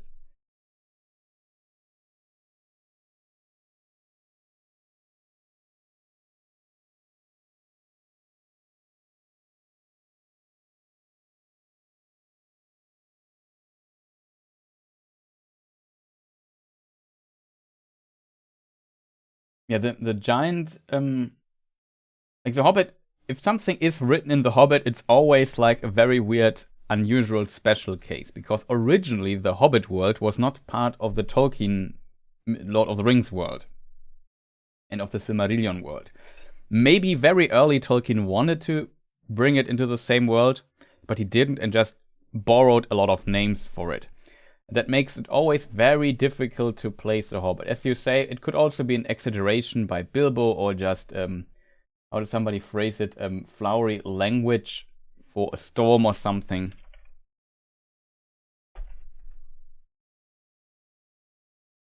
Let me see how it's written here.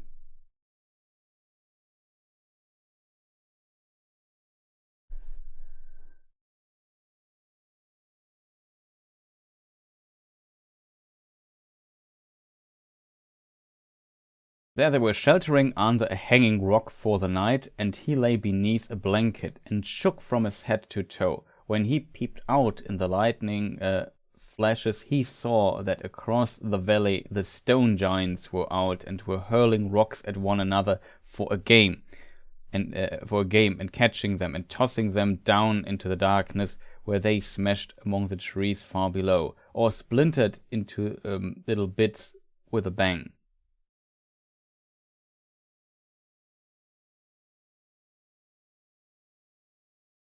So yeah,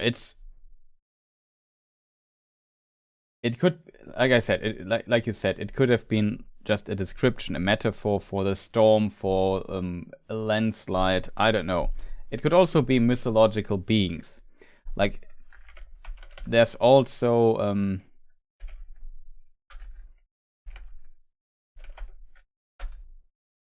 the mention of, for example, werewolves. Tell me what you want done, and I will try. I will try it if I have to walk from here to the east and fight the wild werewolves in the last desert. Like, the wild werewolves in the last desert are never mentioned again in any writing I know of. So you have to keep in mind, it's kind of interesting.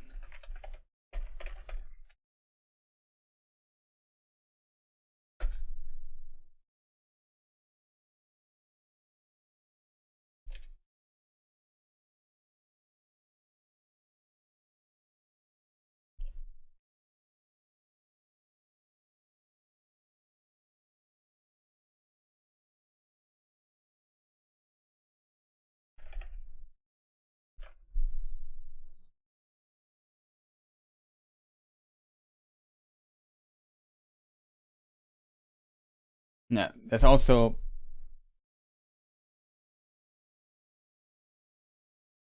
for example, this little story. As a matter of fact, Gandalf, who had often been in the mountains, had once rendered a service to the eagles and healed their lord from an arrow wound. Also, only mentioned here, never really explained anywhere else. It's kind of interesting. It's an interesting question. Does a human change into a worm during full moon, like wereworm? The word were is Old English and means, interestingly, man. That's also where the word werewolf comes. So werewolf means man-wolf. I'm not sure if the idea that they transform into like with full moon or so, it has always been part of the idea of a werewolf, but definitely in Tolkien's writing it has not. Where for example, also the mention of werewolves in the Silmarillion. And there Tolkien uses this, or there's also the word of vampire, for example, which is kind of interesting, with Thorinwethil, the Lady of Secret Shadow, or whatever it was translated to. But yeah, I guess the werewolves in that we describe, there is, for example, Sauron, who transforms into a werewolf, so he is like a human being before, but not necessarily, he's of course not men, but you know what I mean, and transforms into a wolf. You could maybe argue that these werewolves were also transformed into wolves to some degree and were men once, but usually it means that these wolves were kind of more fierce, maybe more intelligent in a way, so maybe like a mixture of both, but it does not necessarily has to have the characteristic of them transforming at full moon. I think that is maybe a later idea or a different idea, that people change into like a wolf or whatever in during full moon. Beorn would be a werebear. Yeah, that is true. He would be a werebear. But yeah, in Old English it means simply men, and could mean all kinds of things. In case of the wereworms, I'm not sure. Maybe it's also like worms that have some very mannish characteristic in a way, like from their character or so. Hard to tell. I think Tolkien only uses the wereworms here to, like, Tolkien in The Hobbit used this a lot. Like, he used words and ideas. Often, exactly, Drauglin and Karcharos were able to speak. So that might also be an ability that makes them kind of men-like, that they can speak.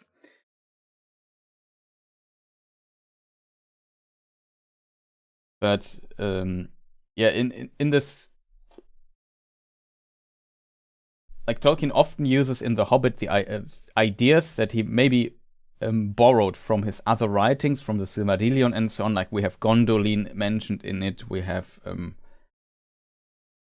Turgon, for example, is, I think, mentioned in The Hobbit.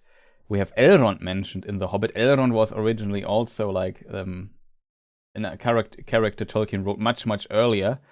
He was the first king of Numenor. Before that, he was like an advisor of I forgot of whom he was the advisor, but there are multiple versions of Elrond as well, and he's very early character, like from 1926 or so. It's very insanely early writings, 10 years before The Hobbit was published. In this regard, you always have to take everything you find in The Hobbit with like a grain of salt. Like, it's really a special book, and it's far more fairy tale-ish in this result. And Tolkien often, as said, borrows these elements to make the world appear bigger and more mysterious. The were-elf, yeah, he's a were-elf. It's kind of funny, but yeah, not necessarily wrong. Oh, I just lost my thing here, though I don't need this actually, because I'm not listening to stuff. Maybe it helps me speaking a bit louder, so that's maybe also good. So let me just see. What does the history of the Hobbit say to the wereworm? Nothing. It's interesting.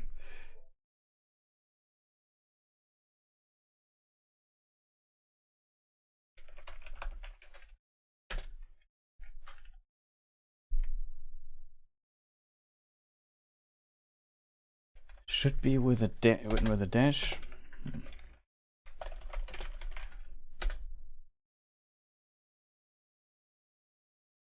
Oh, that is very. I just noticed something very interesting. Like, there's a manuscript, a very old manuscript of the Hobbit writing, and some stuff is different in it, and it's kind of fascinating to read it. So you won't. What is kind of unusual is the following sentence.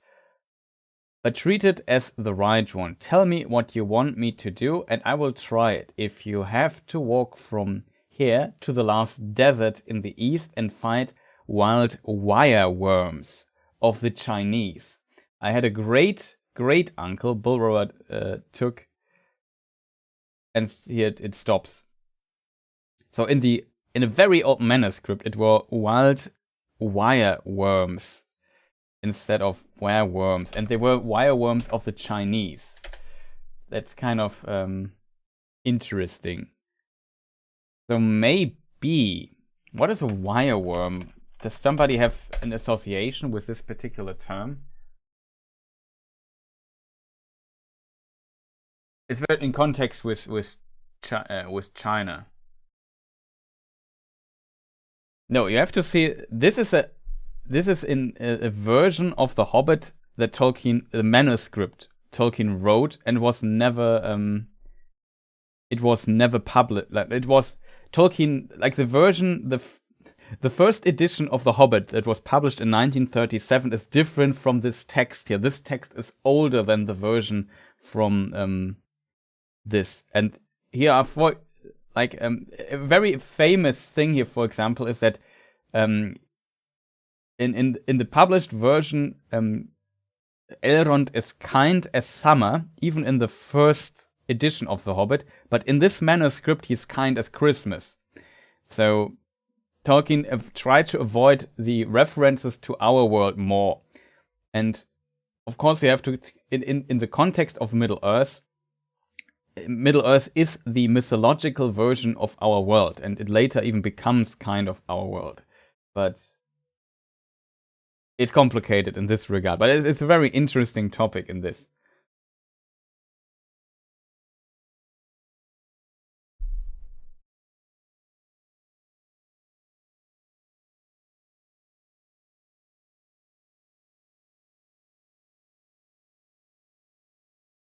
Maybe wireworm is a typo. I don't think it's a typo, because like if you Google wireworm,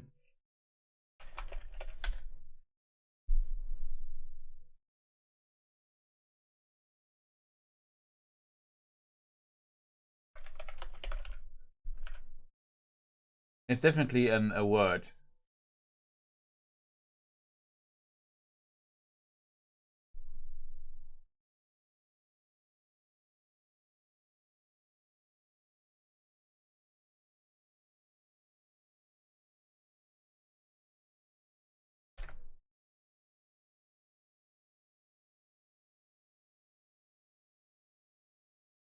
Like the larvae of beetles are wireworms, kind of.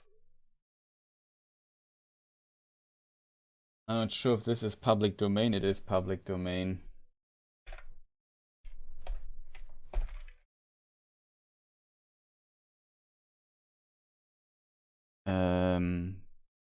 Let me see. How do I get this on the screen, chat?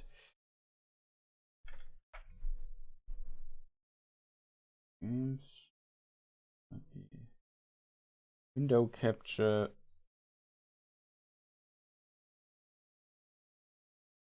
Wind is howling here. Yeah, I don't know, something like that. I'm not sure what it has to do with China though, but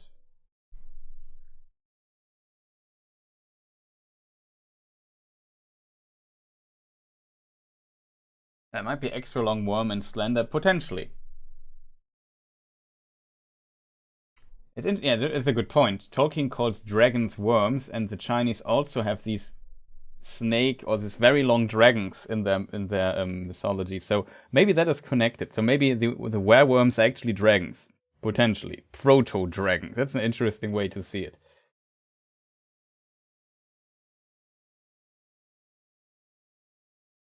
I'm confused about the law. Do normal men use sorcery and magic?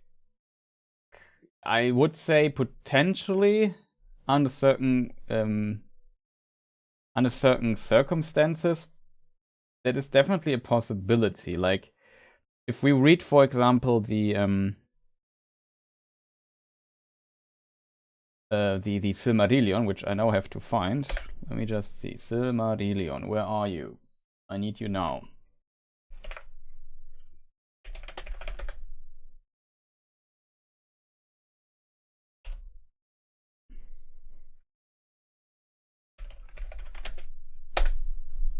So, men proved easier to ensnare. Those who used the 9 rings became mighty in their day, kings, sorcerers, and warriors of old. So in this context, the idea of men using sorcery, in my opinion, definitely exists in Tolkien's world. To what extent they can use magic, if you want to call it like that, is a complicated topic. The Witch King was a man, yeah, he was a man, definitely. But, of course, he, at the time we know him, he's less a man, more a race, like a Nazgul, a ring race. But in their original form, they were men, and it seems like they used magic when they had the 9 rings, and then slowly were turned into the slaves of Sauron and became the ring race.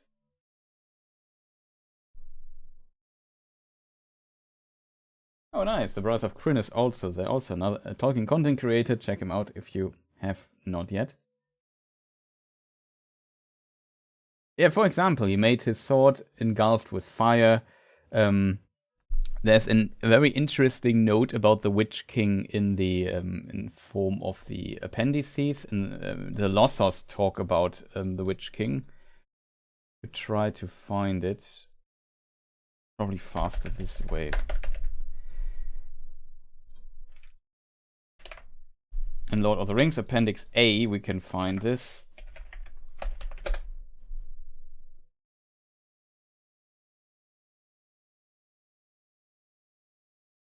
I think long arm was the phrase, right?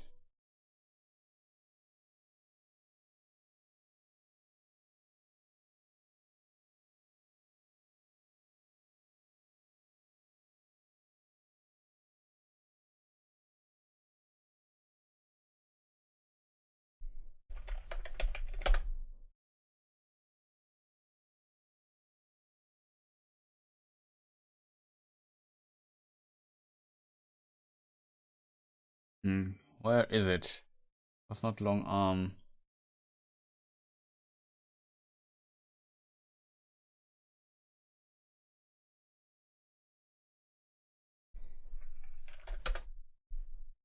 Cold arm, not long arm. Okay.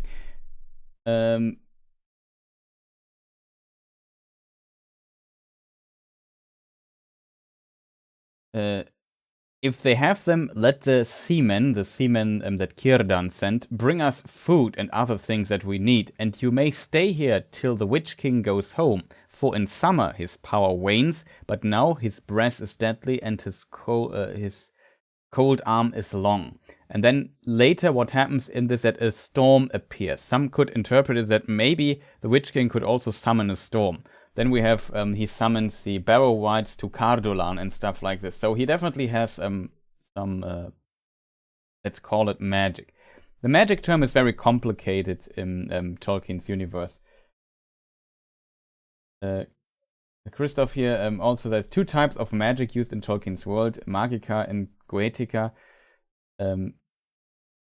This is a complicated thing though, because this differentiation, to my knowledge, exists very rarely in Tolkien's direct writings. As one mention of these terms in a letter. I think it's only one letter where Tolkien talks about this. That's letter 155, and in this case, letter 155 is a special case because Tolkien wrote it as a draft, but he never sent the letter. So in a way, it's difficult, but here he writes, for example, but I suppose that for the purpose of the tale, some would say that there is a latent distinction, such as once was called the distinction between Magia and Goetia. I'm not sure how it's pronounced. Goetia, whatever, how it's pronounced. I'm not sure how the word is pronounced. Galadriel speaks of the deceits of the enemy well enough, but Magia was held good per se, and Goetia bad. Neither is in this tale good or bad, but only by motive or purpose or use. I think there is some Tolkien scholar book that went on this a little bit and maybe looked deeper into this, but to my knowledge there's only a very little sources where Tolkien actually talks about this concept that has, I don't know, potentially to do with the with like old Greek and mythologic imaginations of magic and so on.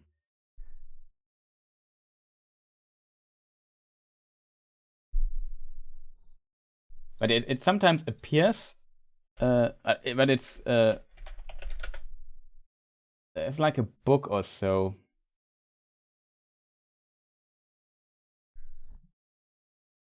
Yeah.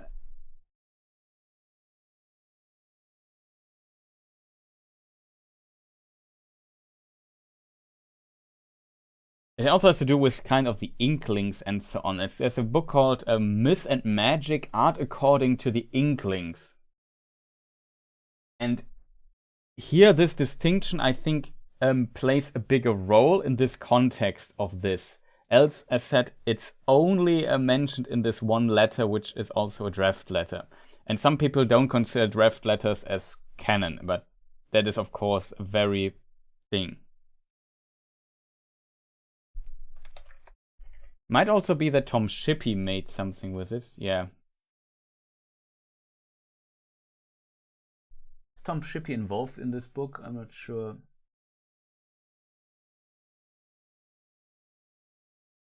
Maybe he has an article in this book, something like that. It's a very unusual topic in this regard.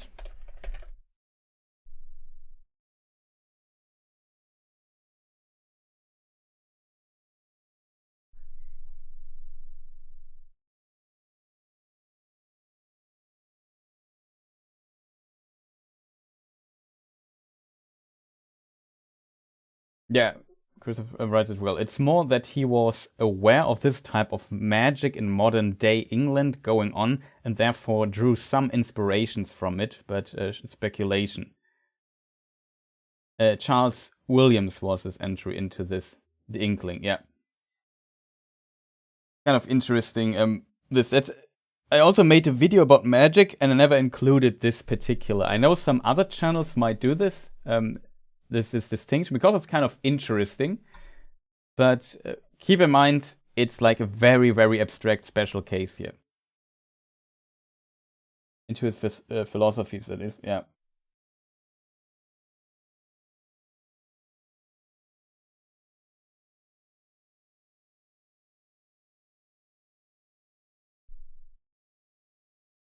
I forgot how we got to the. There was a question in chat, I think, about.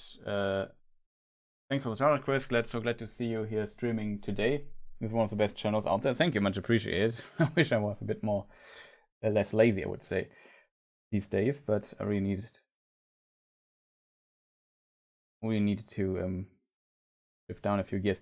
Like which king made his sword engulfed in fire? So the original question was, could men use magic? I would say to some degree yes, but there were potential limits, especially if they might have allied with Sauron or with a very powerful entity. It could have been possible that they learned things here and there. And the Nazgul as such definitely could use in some form spells and so on and so forth.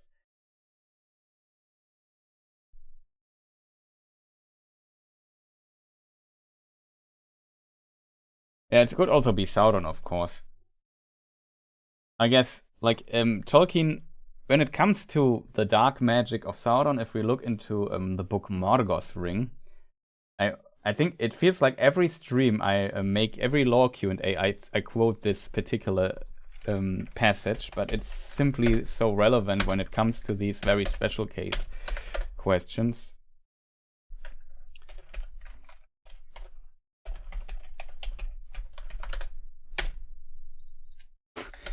No, I'm too stupid to write Morgoth. That's not good.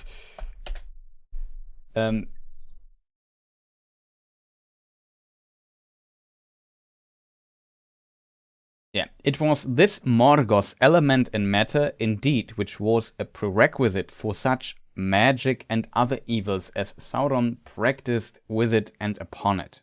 So the power of Morgoth that he infused into the world itself is used by Sauron as well. So in theory, it can also be used by Sauron's servants, I guess, in a way, which is kind of interesting in this context for me. At least for this.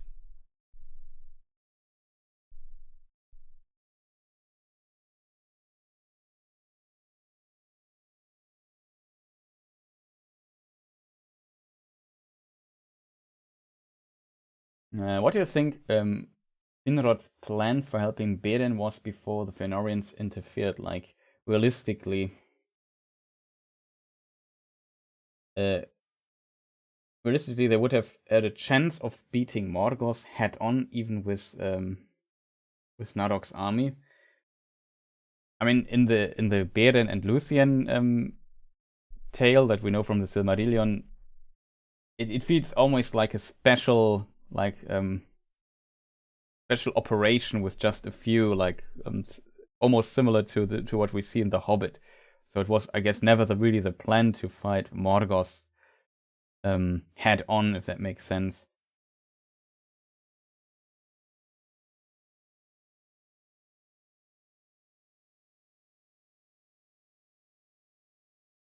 And yeah, in the fight, I mean,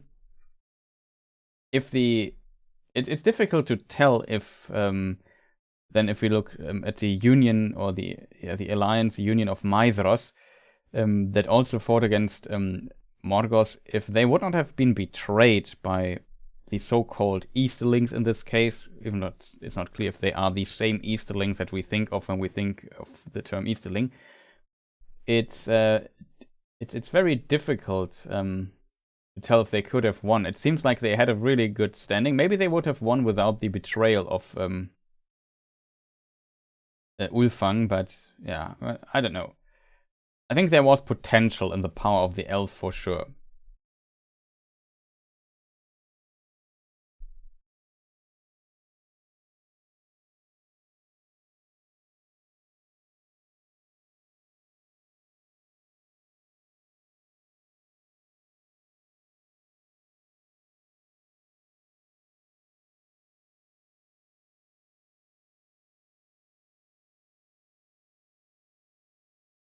Morgoth definitely seems like written as more source of evil origins for the world than being an actual character. Yeah, for sure. Like, he is. I mean, he also has a character in a way. I feel like if you only read Lord of the Rings, Sauron maybe has even less character than Morgoth in a way. Like, you have to really consult other sources to learn more about him. But I know it. You definitely can also learn a few quintessent or ideas of Morgoth, how he works as a character and so on. But yeah, it's later that is after he's banished for sure. Like he's like the source, the origin of evil kind of that others still use decades later.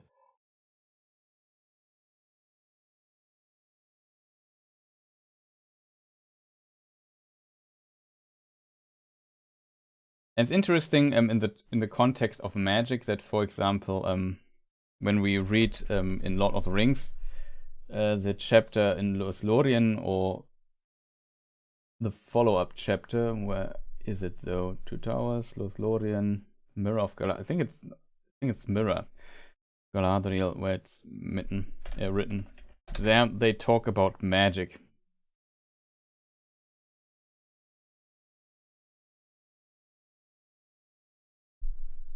With Galadriel.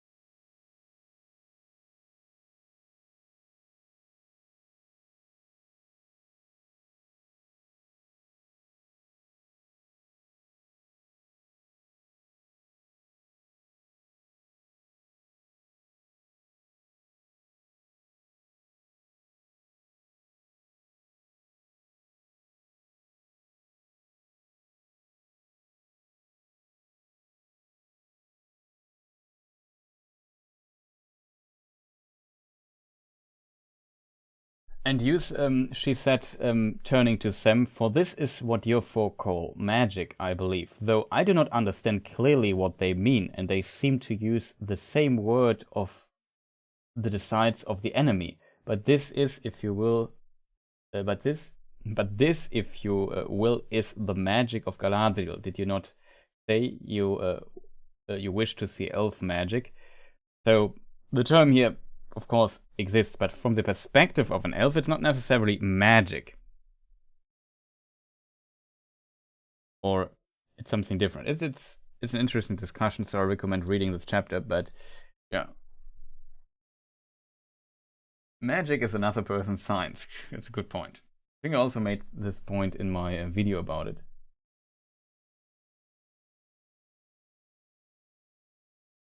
Yeah, I would say in the First Age, Morgoth definitely is quite fleshed out as a character compared to Sauron in Lord of the Rings, but this is reduced later when he's not there anymore. Then he becomes more of a source of evil instead of a character.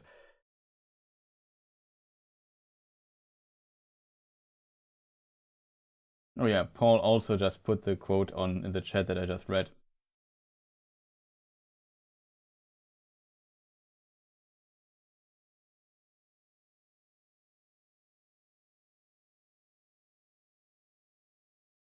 Oh yeah, you're referencing the idea that Finrod only got his 10 followers because of the sons of Feanor.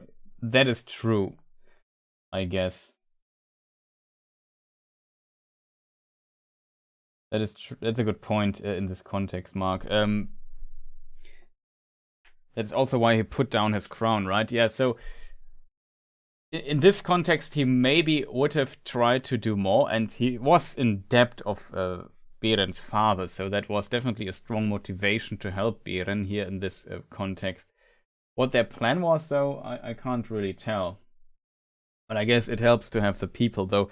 I feel ultimately to achieve the goal of Beren, it had to be like a secret mission with just a few and not with an army, if that makes sense. But maybe they could have used the army to distract Morgoth or something like that.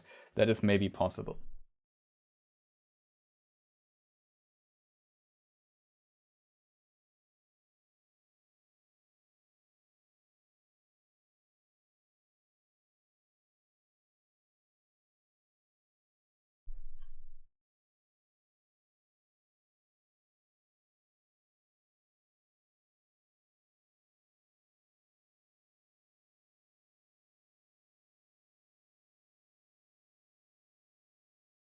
Wasn't there another question further up?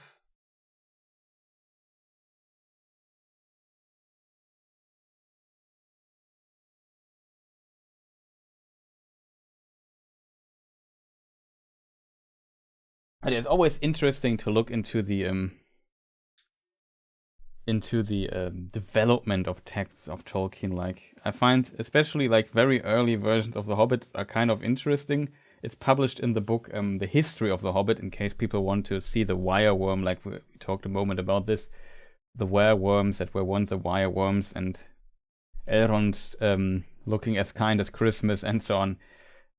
All this was then removed by Tolkien in the final published version, but in original manuscript, stuff like this was still in it. And it's very interesting to see those versions. Kind of cool that we have access to all of that.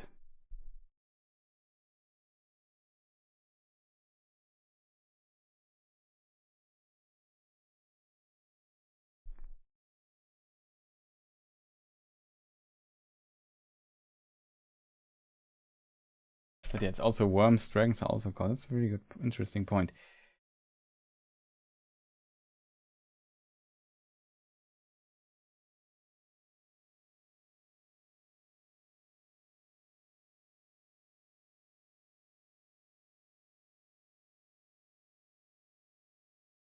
That's a good question in chat.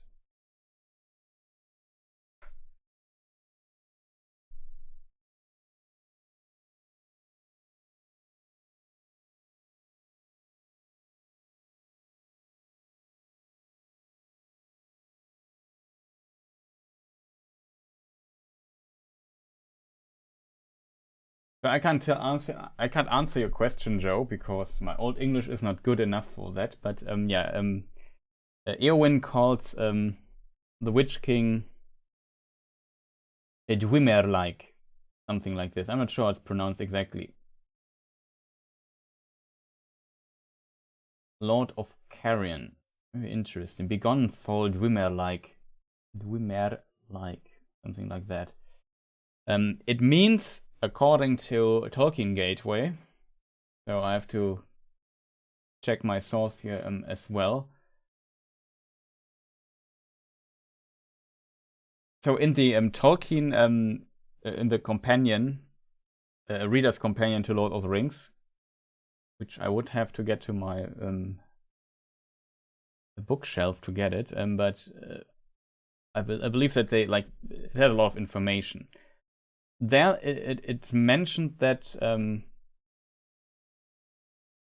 it's meant to be work of necromancy or spectre, and in the language of Rohan, which is derived by Old English. Somebody suggested that the Old English root of it could be a Dwemer, which means illusion. Very curious about this word to be actually Dwemer. Let me look deeper into this. Maybe it's... Oh.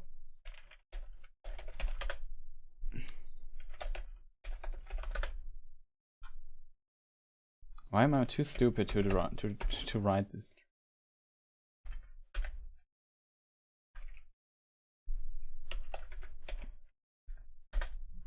That was long. Yeah, there's a word Dwemer. I'm very curious if there's Dwemer is like a word for ghost or phantom or illusion, so that makes kind of sense. I'm just thinking if the word dream might be related to this word. No, it's from Dream, music joy. Interesting. I'm not sure if there's like a modern word that is based on this word, of this Old English word. But however, Tolkien Gateway states it from that, and that makes sense. And like would be play, so phantoms play, if that makes sense in Old English.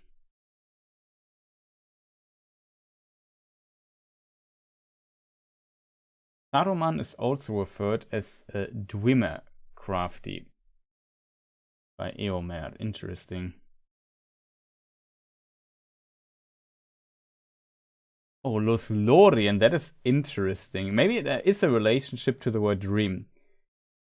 Dwemer is the word of LotR, it seems. There's also the Dwemer Berg, I think it should be the pronunciation here. Very interesting.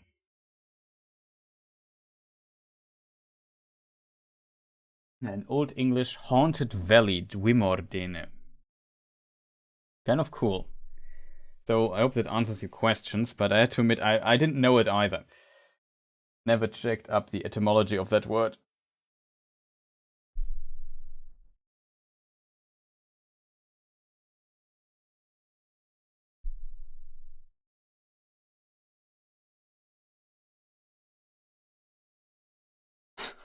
Okay, that's interesting, Paul.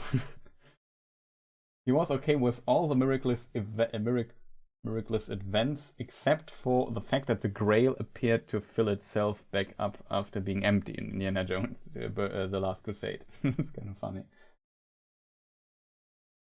Any law about the cold drakes? I think what the cold, I think it's simply dragons that don't use fire, and we know they live in the Northern Waste. If we go to the map here, Third Age map, there are the Northern Waste, the Furrowed Wythe, and there they multiplied at some time and then infested the Grey Mountains, which are a bit south of it, and where the dwarves lived, and then they attacked the settlements of the dwarves, because as we know, dwarves like to hoard treasure, and dragons in Tolkien's mythology also like treasure, if we think of Smaug, and as a result, it kind of makes sense that they attack the dwarves at some point. And cold drake means they don't breathe fire, I guess. So it's basically the biggest law of these kind of drakes, and that's the only mention of cold minus drake, I think, in in Tolkien's writings. Might be a second one somewhere, but I don't know. And that's basically the lore. Like after we have the dragons, of course, in the first age, the big ones, like Ancalagon, the Black, and I don't know, of course, Glaurung, the father of the dragons. In the Fall of Gondolin, Tolkien also included in some versions some dragons as well, but these are probably the big ones that we know. Smaug might be related to them. Maybe these drakes are old, so we know that some Balrogs and maybe also some dragons escaped from the downfall of Beleriand and the War of Wrath. So they survived, probably hiding in the northern waste, and then multiplied there slowly, and then became more confident when things were getting worse and worse, much later in the Third Age, and then maybe dared to return to some degree, though these dragons seem to be lesser creatures. And we know also that, for example, a powerful entity like Ungoliant also bred with lesser spiders, and this is how Shelob came to be. So Shelob is, of course, not as powerful as Ungoliant, but still very powerful as a result, but due to Ungoliant breeding with lesser beings. So it could be that these dragons also bred with some lesser beings there, I don't know. And that is how they diminish the power of their offspring. But yeah, that's just my theory here.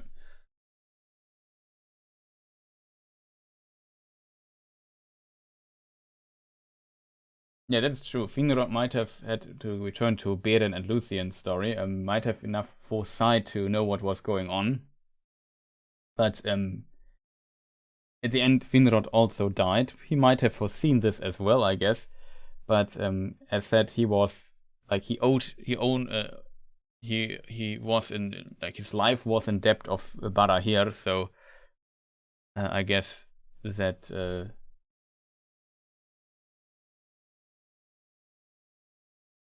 yeah, kind of was what he had to do to, I don't know, to repay his debt, if that makes sense.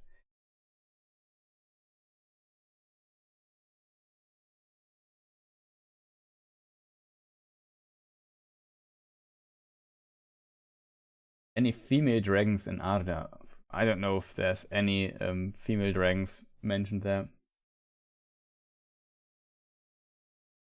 Yeah, it is. I'm not sure if it's mentioned that Shatha, the dragon that Fram, one of the lords of the Eoseoth, slew, also kind of in this region there, where we are currently, my cursor is. So here's Framsburg, that was named after Fram, and he's somewhere here in the north, I don't know where, got the horde of this dragon, and then he taunted the dwarves later, and he killed Shatha. I think it's pronounced. The SC should be is a sh sound in Old English, so it should be pronounced Shatha. And I'm not 100% sure. Maybe it's also Skatha. Like I said, could be wrong here. I would say it's Shatha though. And yeah, this dragon was slain. I'm not sure if it's mentioned if Shatha could breathe fire or not, but you might be right. He is most likely related to these cold drakes that appear later here. And fight the dwarves, and as a result he might also be a cold drake. Not sure if there are female drakes. Did Fellbeast exist in the First Age? That's a really good question. Maybe not. Hard to tell, because the fell beasts, like the winged steeds of the Nazgul, they have no real name. I feel like if they would have been mentioned much in the First Age, they would have had a name to some degree, but I could imagine that, yeah, maybe something similar existed in the First Age as well. But I'm not aware that, like, these, yeah, dragon-like creatures with a beak. Well, don't they have even feathers? I'm not sure.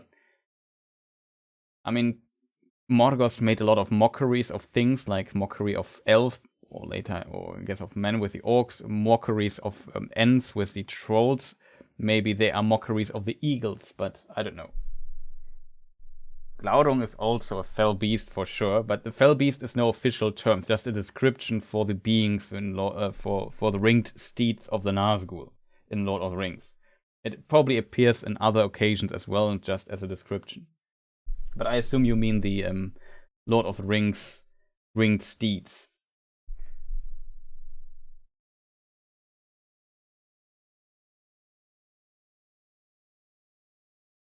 a description of the size of Gondolin, how many citizens. I don't know, to be honest, if there's any description of the size or the population of Gondolin. I think it was created to basically mirror Tirion, the city of the elves on the west continent Aman, but yeah, I'm not sure if there's any mention of size or so. It was as big as, I guess it stood on this hill. As a result, it's at kind of the size, and usually you see images like this, for example here by Ted Naismith, shout out to him.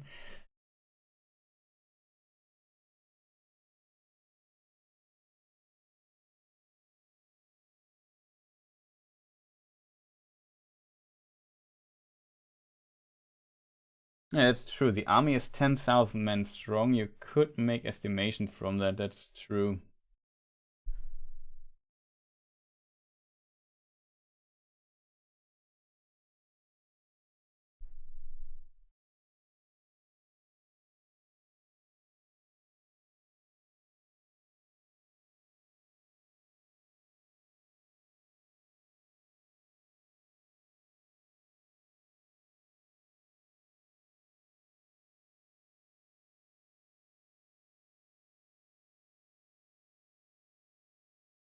I think there was no explanations why those dragons couldn't breathe fire anymore. I would assume that the reason for that, let's put it that way. Potentially there weren't that many dragons that could actually breathe fire, maybe a few. And I assume that simply the line of the dragons lessened and maybe they lost the ability. Or it's a different line. Does somebody in chat know if there's any hint that Glaurung could breathe fire? I think Glaurung also could not breathe fire. Only Ancalagon and of course I guess Smaug could also breathe fire much later. So maybe these dragons are kind of related to Glaurung and Smaug is maybe related to Ancalagon. Hard to tell.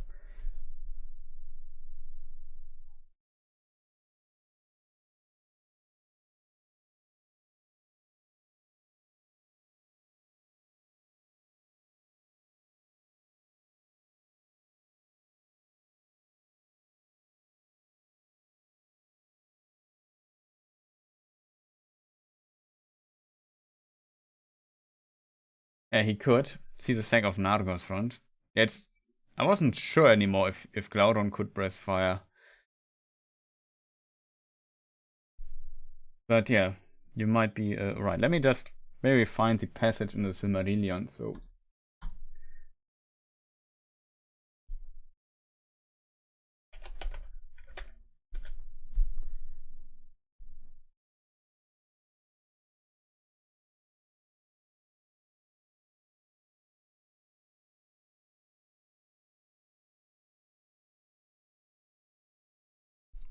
okay, I'm far too deep into the Silmarillion here.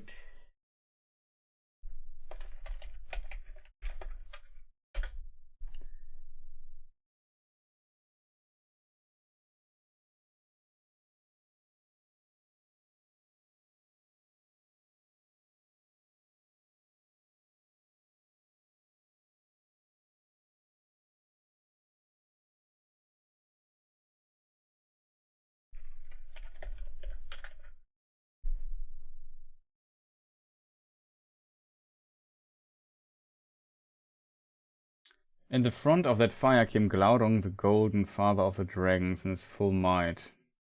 Might be a hint.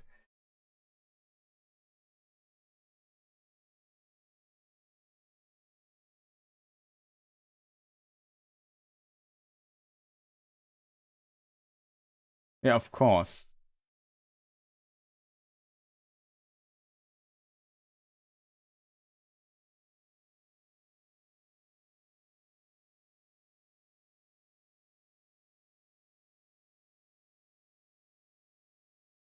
It's also mentioned that the dwarves, for example, had this armor that made them kind of less vulnerable to fire, but the Nalgreen made a circle about him when he assailed them, and even his mighty armor was not full proof against the blows of the great axes, and when in his rage Glaurung turned and struck down Azachal, Lord of Belegost, and called over him. With his last stroke he drove a knife into his belly, and so wounded him that he fled the field. And the beast of Angband in dismay followed after him.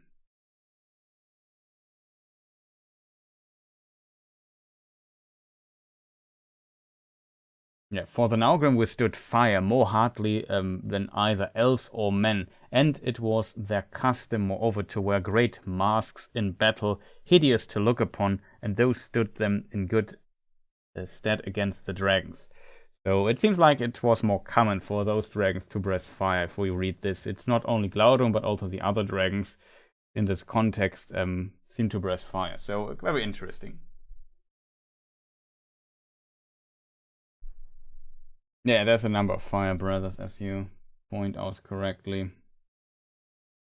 I mean, yeah, and the Glaurung and the Uroloki, and this is fire dragons. That's Uroloki, I think it's pronounced because the O is long. So it should be a second class syllable. Whatever, it doesn't matter too much. Uroloki. Definitely, yeah, it seems like, yeah, then my argument, I would argue in the direction that the later dragons in the northern waste probably are too diminished to still breathe fires, something like that.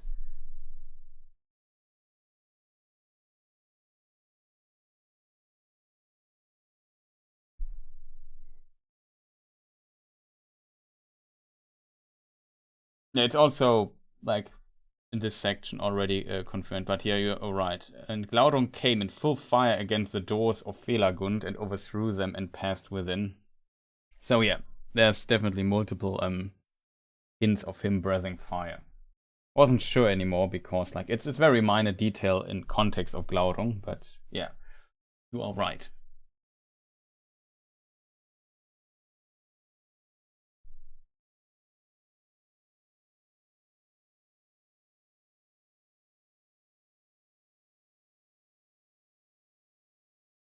Yeah, that's also true. It was 4 dwarven rings of power that were consumed by dragons. Like there are two versions or 2 writings of it where it's mentioned that they were consumed. I think in Lord.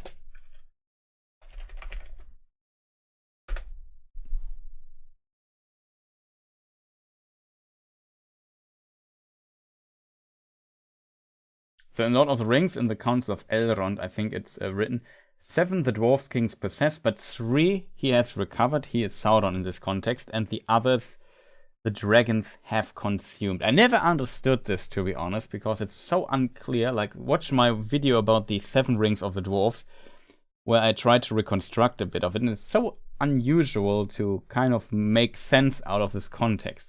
They have to be consumed, so maybe the dragons could have just eaten them instead of destroyed them with a fire. I think so in the Silmarillion or so, there is a version where this might exist.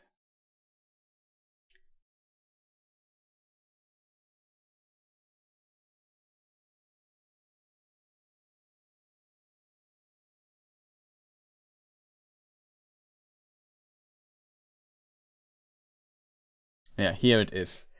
It's in the Silmarillion. We have this phrase. It is said that the foundation of each of the 7 hoards of the dwarf kings of old was a golden ring. But all those hoards long ago were plundered, and dragons devoured them. And of the 7 rings, some were consumed in fire, and some Sauron recovered. So 4 consumed in fire, 3 recovered by Sauron.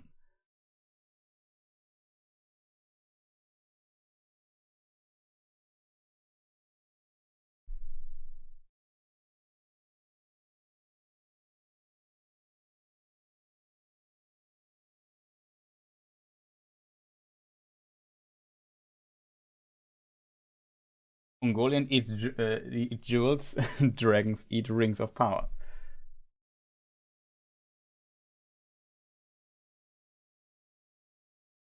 Consumed in fire. Hard to tell what consumed in fire means exactly, but I understand it that they were engulfed in fire and destroyed. So in German we have the phrase that Feuer verzehrt something. In this context, that fire eats something. That's like a phrase that we have in German.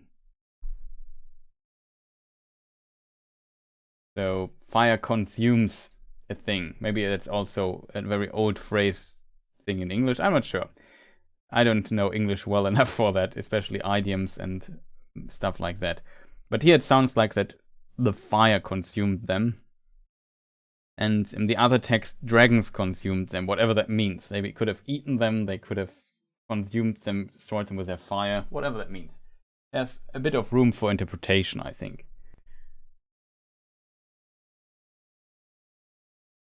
Yeah, it's also a possibility that the dragons just ate them to enhance their power.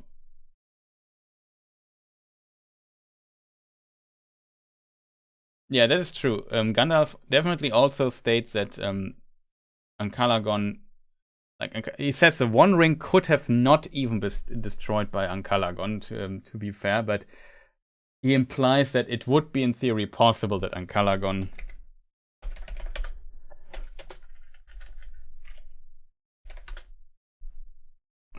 the Black should not be many mentioned.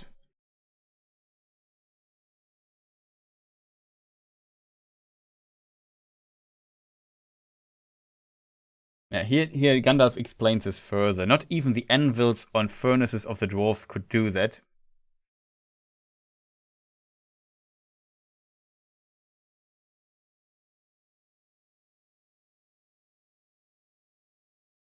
Let me just read the complete section. Your small fire, of course, would not melt even ordinary gold. This ring has already passed through it unscathed, and even unheated. But there is no smith's forge in this shire that could change it at all. Not even the anvils and furnaces of the dwarves could do that. It has been said that dragon fire could melt and consume the rings of power! But there is not now any dragon left on Earth in which the old fire is hot enough.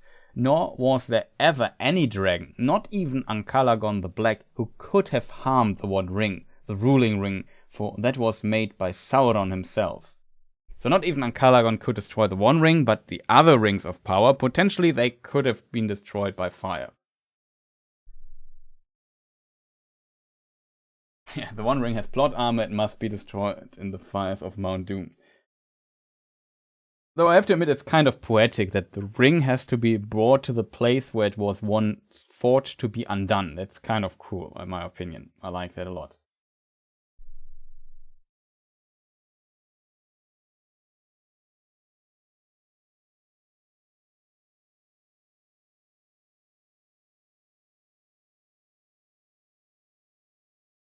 But yeah, Tushan remembered right.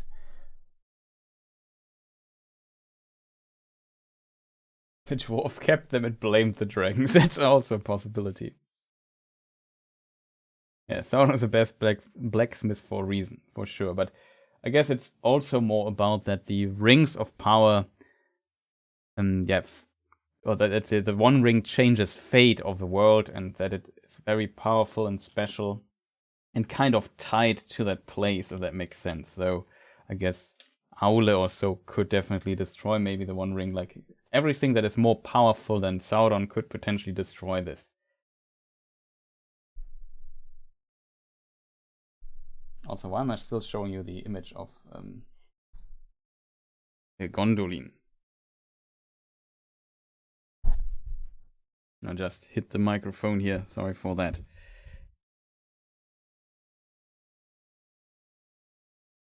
But yeah, that's well, some interesting questions we got here today.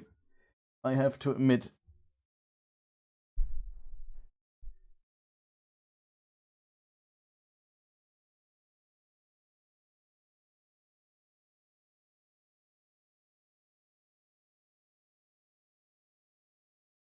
Yeah, you have to also consider that this was written from the perspective of the Council of Elrond, so Smaug was already dead at this time.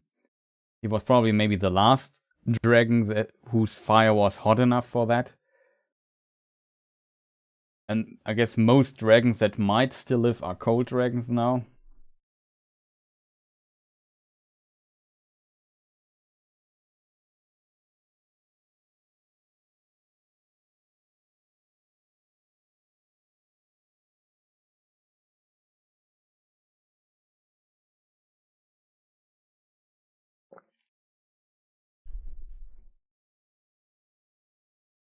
The question is, of course, are there more questions in chat? If not, we could maybe switch, I don't know, shortly the topic to, I don't know what.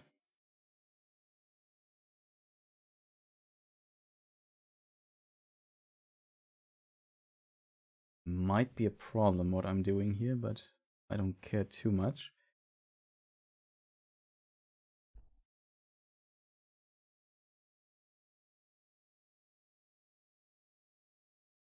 You did good, kid.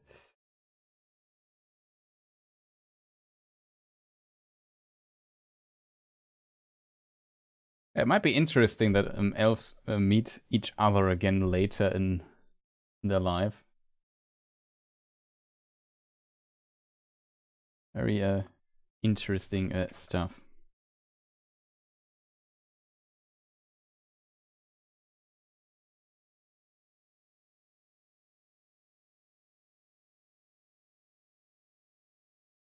Currently just checking something in case people wonder what is he doing. I imagine lots of reunions for Círdan in the West. Yeah, for sure. Círdan has like a whole family hasn't seen in literally ages.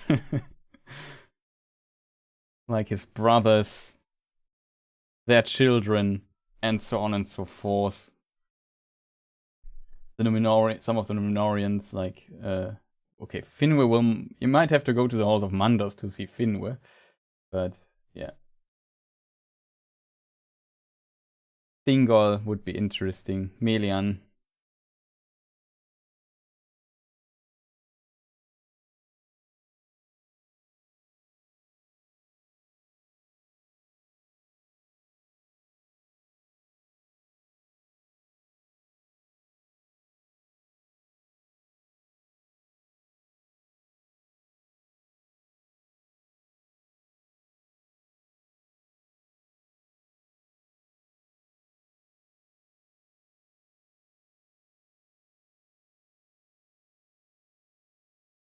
Do you think it was unfair that Pippin dropped the stone in the well, makes Gandalf fall from the bridge, or Pippin's fault? I would argue that the meeting of Gandalf and the Balrog was like kind of his fate. So he could not, Gandalf, in my opinion, could not have escaped this fate. So I would not make it Pippin's fault that it kind of happened.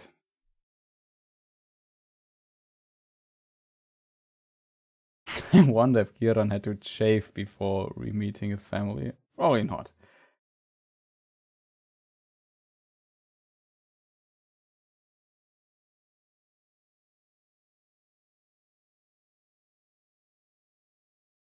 It's an interesting theory, Paul, that the ring that Saruman has, I still think he made his own ring, but yeah, interesting idea that it could be one of him. Though it is said by Gandalf that Saruman has all the rings, the remaining rings, except for the 3 elven rings and the 4 dwarven rings that were consumed by dragons or by fire or whatever.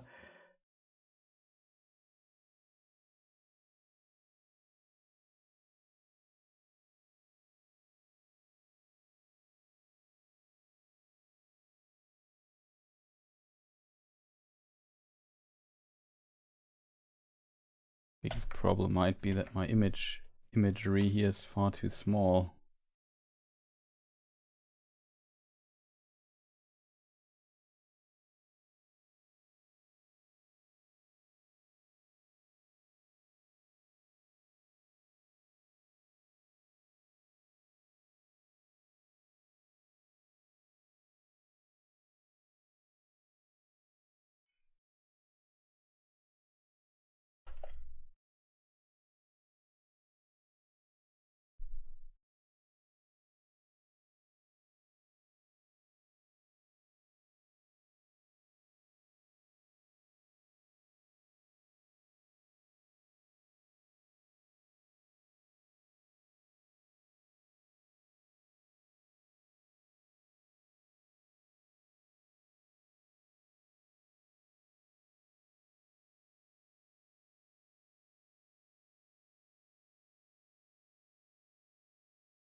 Okay.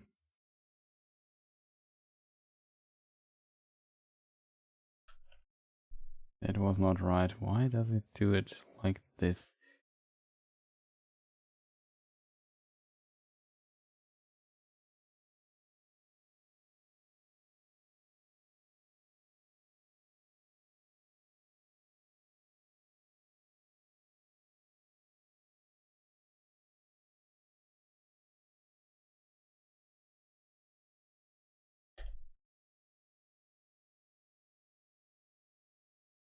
Let me just do something really quick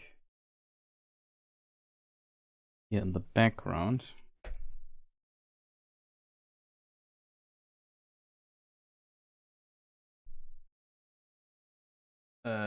Losos Nimmo, welcome. Nice to see you here.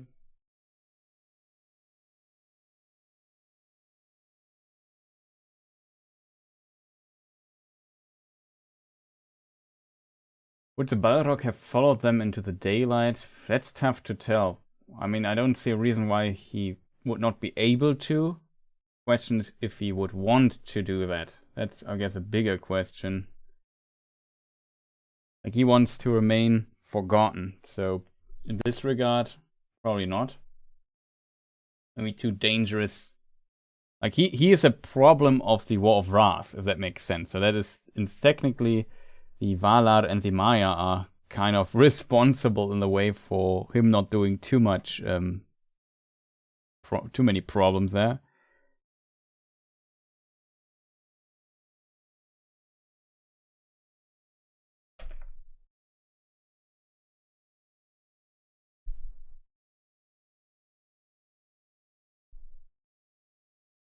Always have to do this.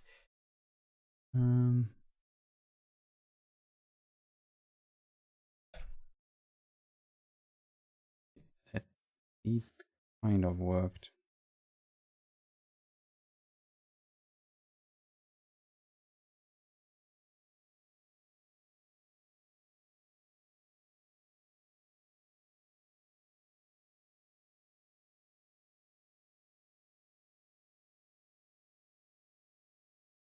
For being a bit silent here for a moment and just trying to prepare something. It's very curious what people think. Was a Balrog aware of the Nameless Ones? I would say, yeah, maybe. I think it's not unlikely, but I don't know for sure.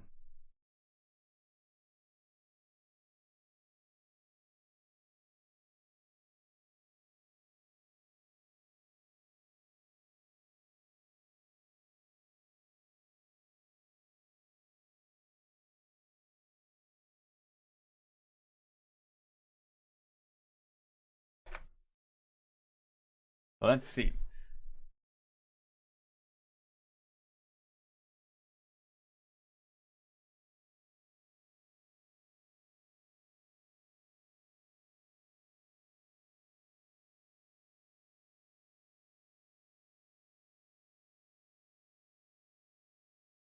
It's an interesting point. If the One Ring would give away the position of the Fellowship, maybe, maybe not. Hard to tell. It was definitely not like somebody has a ring and it's lit like a Christmas tree. Else Sauron would have and the Nazgûl would have found it far more easily. What if alternative? What if could Sauron become the third Dark Lord? That's also hard to tell. I guess in theory, yes, but I would still argue that Sauron might be more powerful or too powerful for this to happen. If it's hard to tell what would have happened with Saruman if he would have gotten access to the One Ring and used it. Really hard to tell, but in a way, yeah, he could have become the third Dark Lord for sure. It's a possibility. I find this really difficult to form like a somewhat good answer to it without going too far into the territory of pure speculation.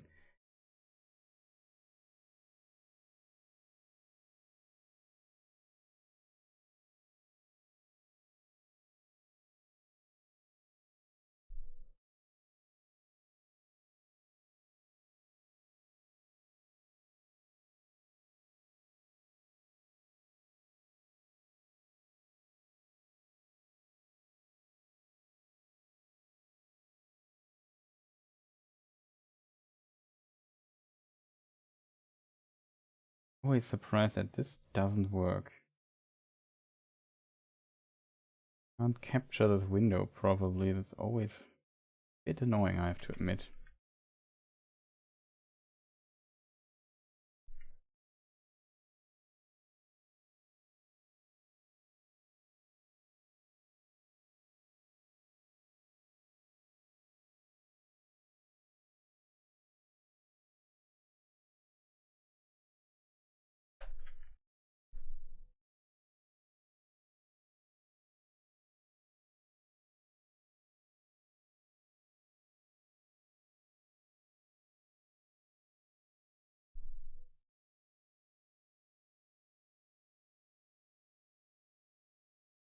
I think the ring would have eventually betrayed Saruman, and it answers to Sauron. I would agree with Tyler here. I would also think, in a way, it might have betrayed him or brought Saruman to his ruin. I think Sauron might be more powerful than Saruman, but really hard to tell. Especially due to the negative or evil ideas, or I won't say they're evil in a way, but like there's some arrogance in Saruman, and I think this is the big weakness. A weakness that, for example, other characters don't have, but Saruman clearly has, and as a result, yeah, he might have been easier to corrupt for the ring and Sauron.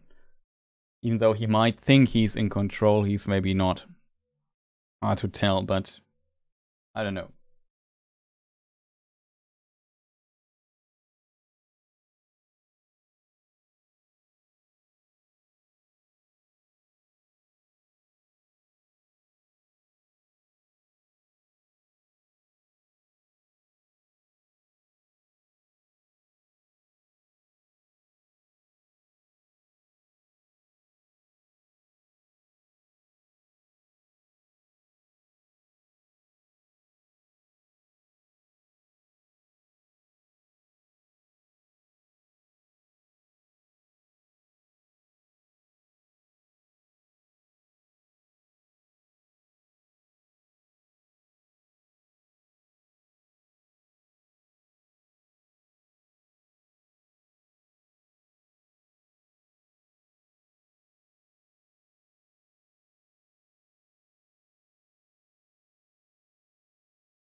No, I muted chat. I ate something. I muted myself. Sorry for not answering. Somebody could have said, can't hear anything. Somebody said it.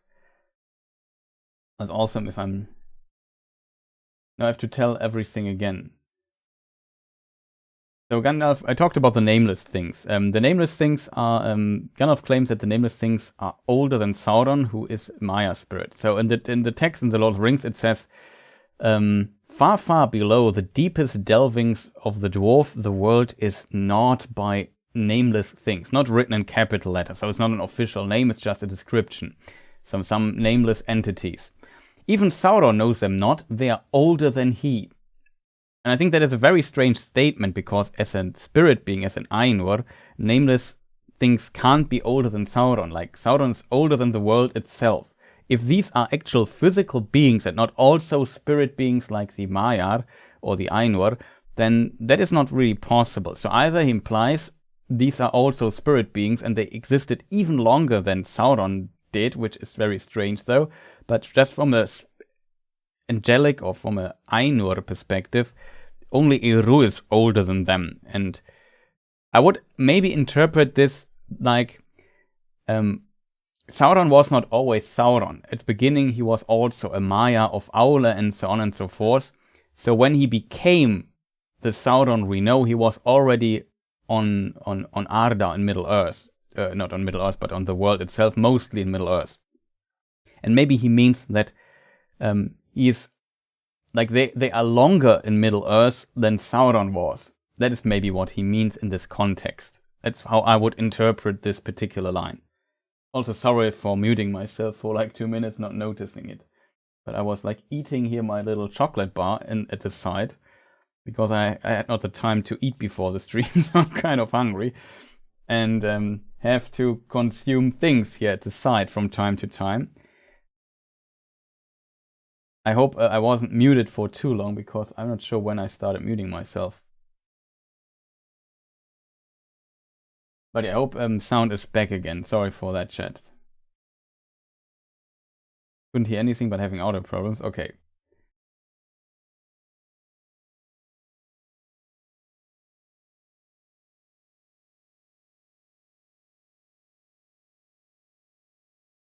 So you're like Ungoliant yourself.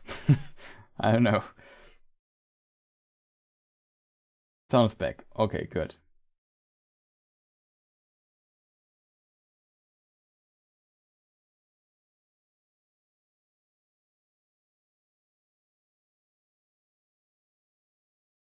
Yeah, then I also talked about Melian the Maya, what was going on with her. So very unfortunate, I have to repeat this as well. So, very unfortunate. Did you hear my explanation of Melian, chat? Can you tell me? Then I don't have to repeat myself, else I would say, yeah, something special happened, I think, with her physical form that like having children was even possible. But in early versions of the book, like in the Book of Lost Tales, no, we did not hear that. Like in the Book of Lost Tales, the Valar could have children. So Melian was not like in very early ideas of Tolkien. They were more like the like gods from classic mythology. Like for example, Zeus is a good example. He had like a bazillion children and so on and so forth. And Tolkien made them more spirit beings, more angelic later, so they don't have children anymore. And as a result, I would still argue though that in the idea of Tolkien, that even the Ainur could in theory have children. Like, it's a very early idea. Maybe it survived, or Tolkien found it interesting in the context of Melian and telling her story and her descendants and so on and so forth. That might be the reason. For example, Gosmog was a son of Morgoth, I think. He was...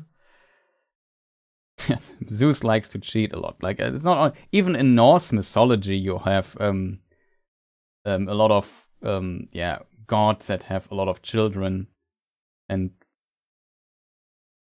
half god children and whatnot. Like, there's definitely a lot of story.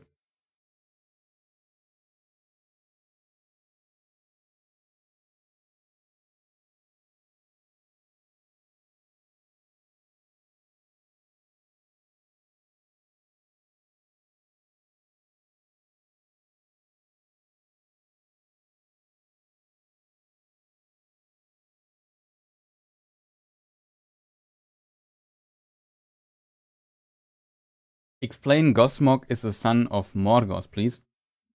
News to me. I think there is I forgot how it was written in the Book of Lost Tales. Like in the very early version, all the Valar have children. There's some names you probably haven't ever heard again. Let me see. Maybe in the article of Varda, the name of her children is mentioned in other versions. Like, of course, the mythology of Tolkien is very old. And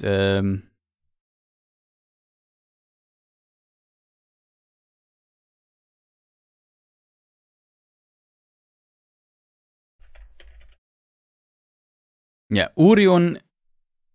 Let me just put this here back on the main screen. What was the name? Urion and Erinti, for example, were the children of Manwë and Varda.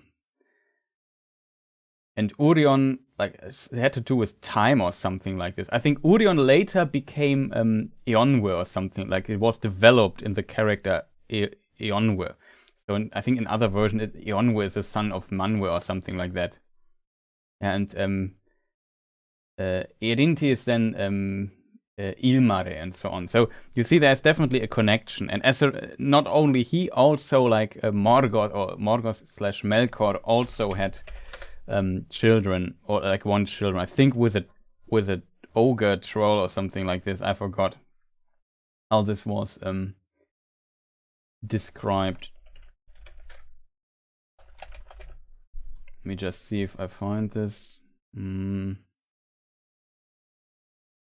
not mentioned here. Very hard to find. It's in the Book of Lost Tales, so it's a very, very early version of Tolkien's mythology, where he intended to write a mythology still for England.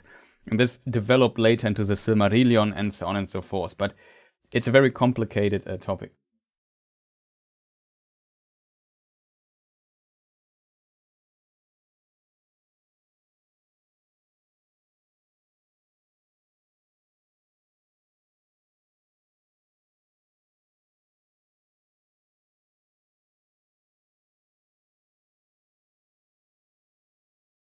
I hope I'm not muted anymore, but it seems not. Maybe next time, if I eat something and mute myself, I just say I mute myself for a moment. So when I don't start talking again, you can remind me to, after a minute or so, to, hey Chris, I'm still muted, you idiot. Something like that. Maybe write it a bit more friendly.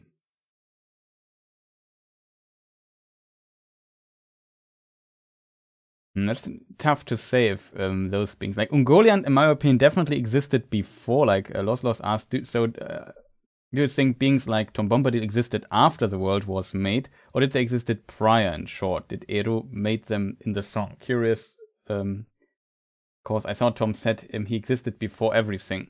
Yeah, so Ungoliant for sure existed before the world was created, because she came into the world when it was very young and so on and so forth. Similar, because Tom Bombadil's or Goldberry kind of says it, that it was the case for Tom Bombadil as well, that he's older than everything. However, there's room for interpretation for that. But I would also, like, all the spirit beings, the Ainur, including Sauron, are older than the world itself, I would assume. So you could make the argument, yeah, sure, Tom Bombadil could also have existed before the world was made itself.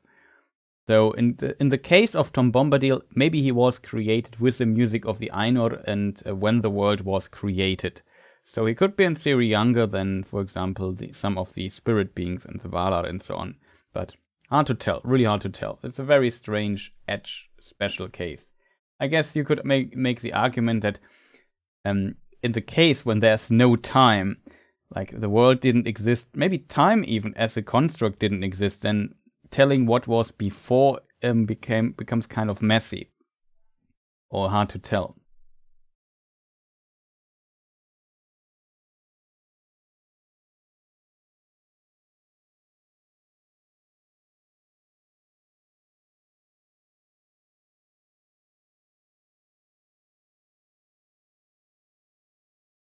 I mean, Gosmog is still a character.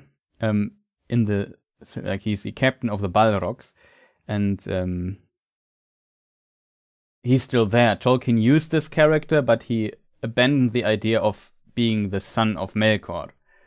So you have to see these information. You have to see in context of the Book of Lost, of the books of Lost, or the Book of Lost Tales, not to the Silmarillion, if that makes sense.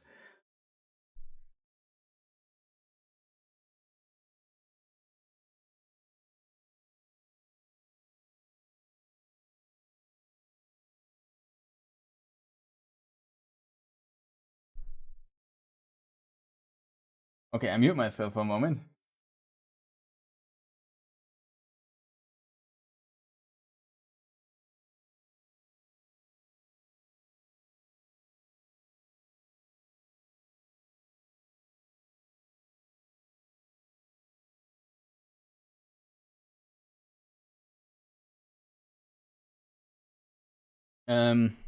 That's hard to tell if he has an orc-like. I wouldn't say he has an orc-like appearance.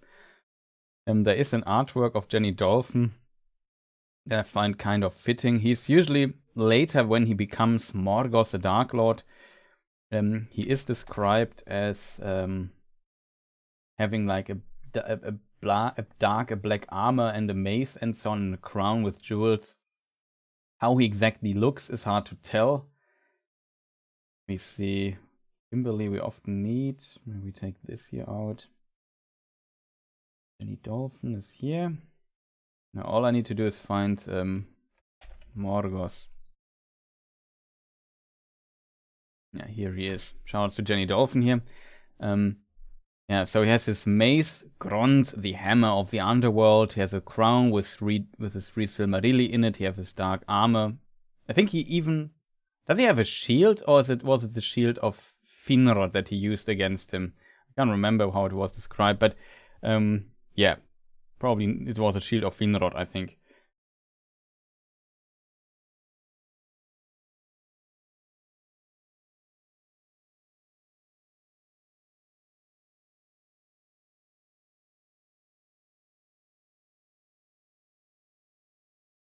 So in the final version of Arda, as much as it's finalized, though, but yeah, in this later version, I would argue, yes, the only one I know of is Melian of having children. Yes, I think there was some Tolkien scholar. Maybe it was the Tolkien professor or so, or was it somebody else who also talked a bit about this somewhere? And he also mentioned like that a description that also something of in the form of Melian changed to make this possible, but I can't remember how it was phrased and where it was written. So maybe this is probably a topic for a video or so in the future. Need probably to do more research on this.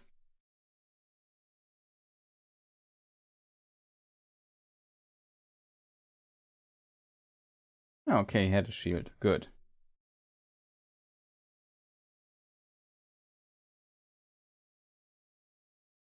No, I hope I said Fingolfin and not Finrod or something.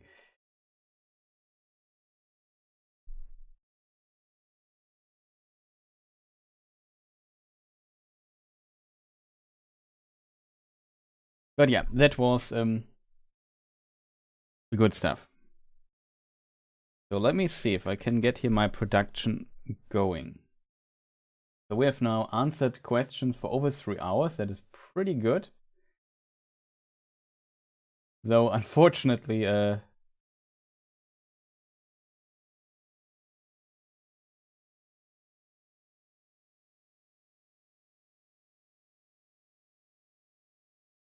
forgot what I wanted to say, chat. Unfortunately, what I want to say, yeah, we slowly, wouldn't say come to an end, but slowly getting there. And yeah, that's definitely one thing. Maybe I put it in right now because we can maybe think a bit about, not think about this, but very curious what people might think about the new logo stuff I did. Maybe I do a poll in a moment or so.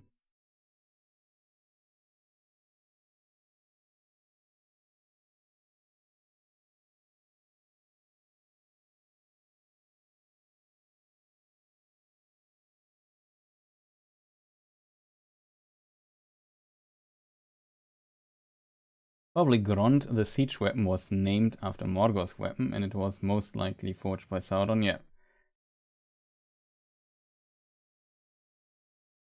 Here's a story how Grond was found. Now, I think the siege weapon that Sauron just made a new siege weapon later, and it's not the same as the hammer Grond. I'm not sure what happened with the hammer, though. Maybe it got thrown to the void together with Morgoth, I'm not sure.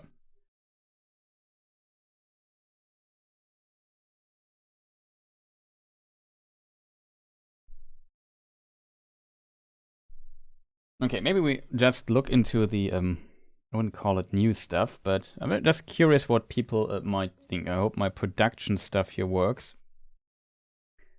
So, as you probably have noticed recently, let me just see if I can get this here on the screen as well. What would be kind of helpful, I have to admit. A lot of stuff to prepare here, chat. Again, shoutouts to the artists, of course, Jenny Dolphin and so on. While we are just trying to find the stuff. So currently, I'm not 100% sure if people noticed this stuff. But just to talk a moment about channel, I wouldn't call it internal stuff. That sounds a bit too dramatic, to be honest, but definitely has to do with channel stuff.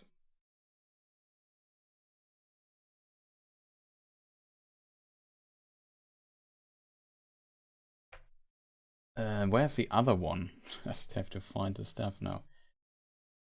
Maybe I take the last Elrond video simply because why not, right?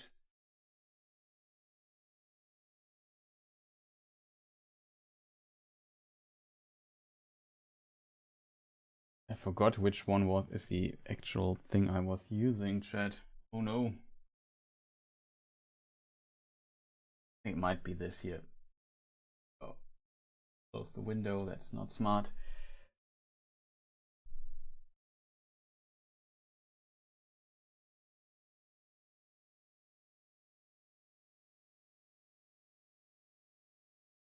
Was the little guy in Troll Williams' pocket turned to stone, or did he have to chisel his way out? Probably the latter.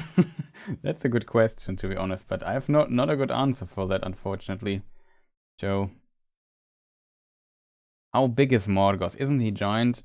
To be honest, I don't know. He might be pretty huge. I guess he can be as tall as he wants to be, kind of. But not sure if there's an actual description of his size.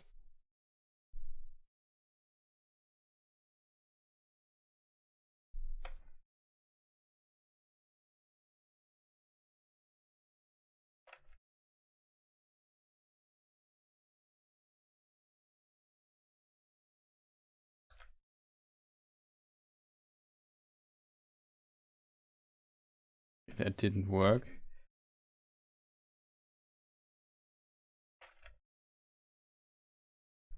Okay, this could kind of work. Well, we're a bit careful here with stuff. But, yeah.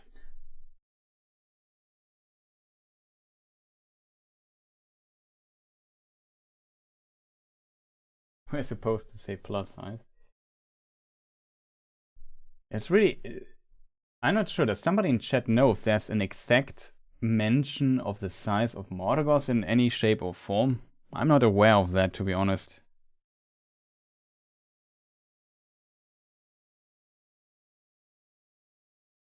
Like, there's a mention of Sauron that he is taller than a man, but he's no giant, but he's at least kind of tall. But for Morgoth, really hard to tell. Like, you could argue, if you read the section where Morgoth fights against Fingolfin, we also have an artwork by Jenny Dolphin, which I could maybe switch to.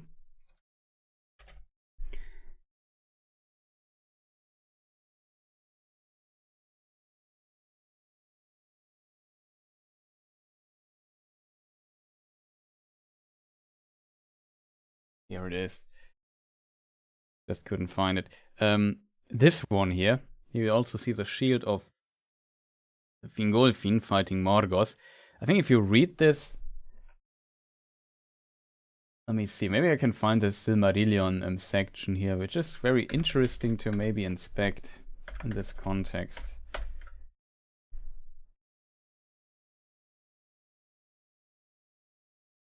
The Fall of Fingolfin, there it is.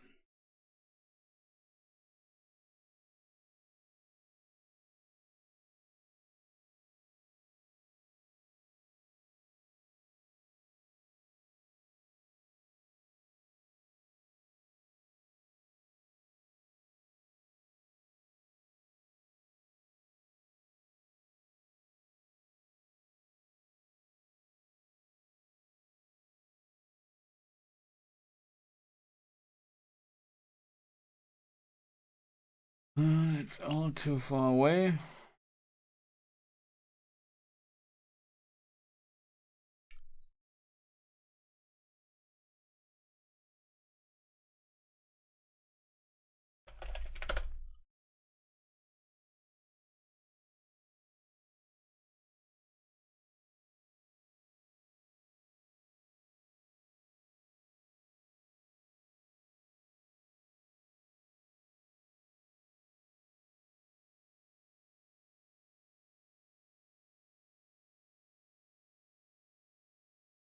Let me just read through the section really quick.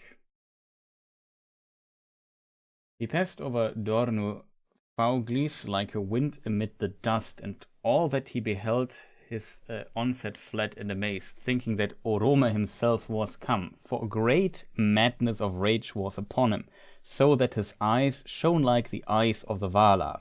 So he definitely powered up there. Thus he came to alone to Angband's gates. There's also, do I have still the Peter Macri one? Yes, a really cool one of that in my opinion. Really cool artwork.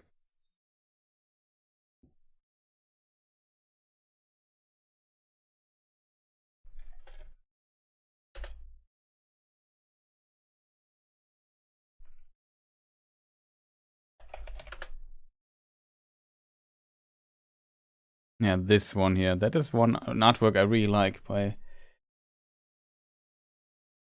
Oh. That's the wrong artist. That is by Peter Macri, not by Andres Bertaccini. Sorry for that. So shoutouts again to Peter Macri. I really like that. He's standing there. The little thing there's unfortunately in the way.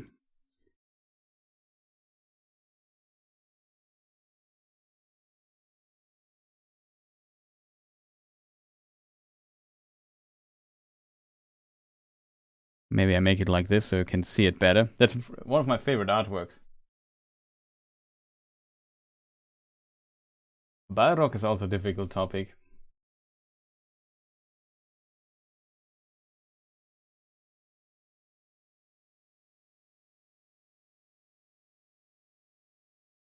However, back to the section that I just read. Until it wanted to come forth to single combat, and Morgoth came. That was the last time in those wars that he passed the doors of his stronghold, and it is said that he took not the challenge willingly, for though his might was greatest of all things in the world, alone of the Valar, he knew fear, but he could not now deny the challenge before the face of his captains, for the rocks rang with the shrill music of Fingolfin's horn, and his voice came keen and clear down in the depths of Angband, and Fingolfin named Morgoth craven and lord of slaves. However, then Morgoth hurled aloft Grond, the hammer of the underworld, and swung it down like a bolt of thunder. But Fingolfin sprang aside, and Grond rent a mighty pit in the earth, when smoke and fire darted.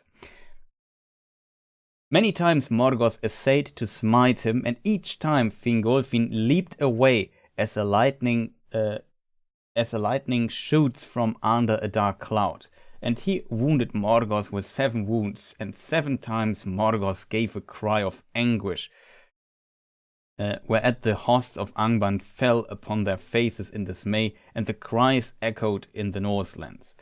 So, from this perspective, like, seeing how he smote his hammer, it seems at least plausible to assume that Morgoth was taller than a normal human being. Maybe taller than an elf. So it's hard to tell if he was a giant, But you can definitely see that maybe Morgoth was a giant and he was leaping with his hammer Grond on the ground, and Fingolfin was just leaping to the side like in Dark Souls and was not hitting, and was creating these craters in the ground of fire and, I don't know, smoke and so on. Pretty interesting. Like, it's not like it's a small hole in the ground, but we can read, and Grond rent a mighty pit in the earth when smoke and fire darted. So it seems it was a bit bigger than. From this perspective, I would also assume, yeah, maybe Morgoth was kind of a bit taller than normal, but I'm not sure if there's exact mention of his size. When it comes to the Balrog and his size, in the Book of Lost Tales and the very early versions of the Fall of Gondolin, we can read that a Balrog has twice the size, I think, of a man or of an elf. So it's kind of 4 meters. Maybe it was 3 times the size, I forgot, but 4 meters. I would argue maybe later on they became a bit smaller, because you have to consider that the elves at this time were the gnomes, and they were maybe also a bit smaller. You can't really compare the sizes of the later Silmarillion of an elf to those in the Book of Lost descriptions in the Book of Lost Tales and so on and so forth. So it's difficult to make a definitive answer to this. I would argue, though, if somebody comes to the conclusion that a Balrog is like 3 meters tall or something like that, I would say, yeah, I can see the argument for it. But there's no exact size for them. You always have to see this in the context of the texts the stuff was written in, if that makes sense.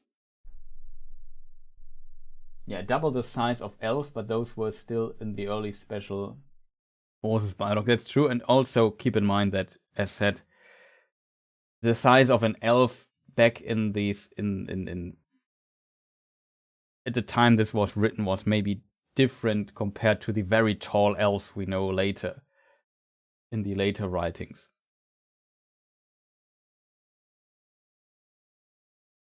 Yeah, the artwork is amazing, I agree. Shoutouts to Peter Macri. He has a gallery. It's all the artists' galleries, if they have one, are linked in the description. Only the Saw 667, who also made the artwork that I used for the thumbnail here. She has, I think, no gallery where she posts her stuff, but she posts sometimes stuff on my Discord, in the art channel.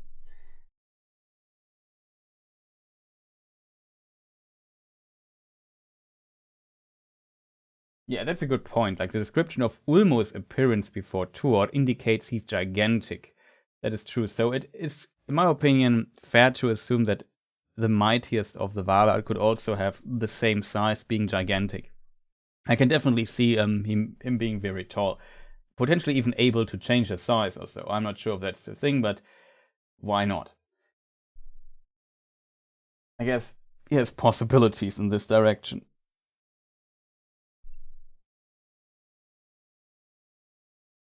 Okay, I wish you have a good supper then, the Brothers of Kryn. Nice that you were here, much appreciated. As said, for people who don't know, Brothers of Kryn also has a YouTube channel. Check him out if you want. He also does Tolkien stuff. So, yeah, have a good one. Thank you for staying, Brothers of Kryn. Also, fantastic Christmas holidays to you and your family and your loved ones. Have a good time.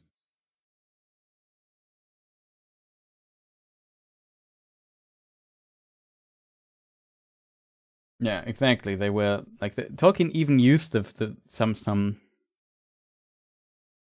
phrasing like that. I forgot what he used. Not like a garment, not clothing.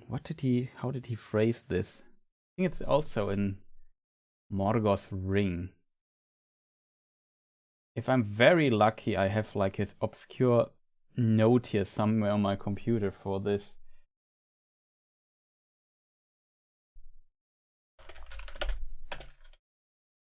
Of course not.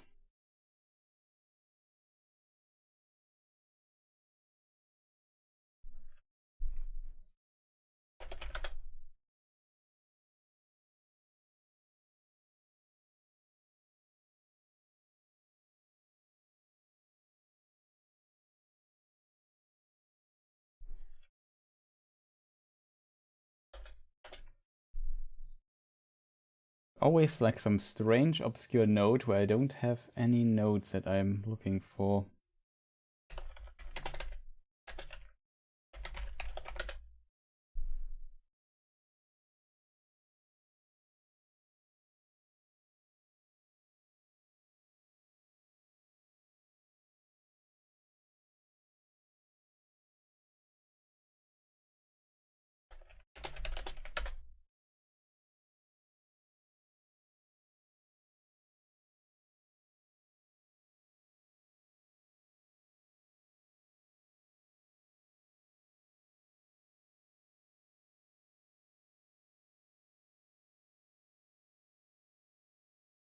I think I found it. In Morgoth's Ring, Tolkien writes about the gender of the Valar, and he uses these closing words. But when they clad themselves, the Valar arrayed them in the form some as of male and some as of female. For that difference of temper they had even from their beginning, and it is but bodied force in the choice of each, not made by the choice, even as with us male and female may be shown by the raiment, that's the word I was looking for, but is not made thereby. Yeah, raiment.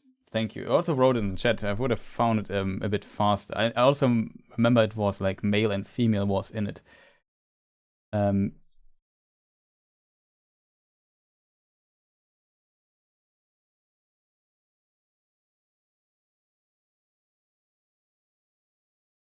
it's the music of the Ainur and the coming of the Valar.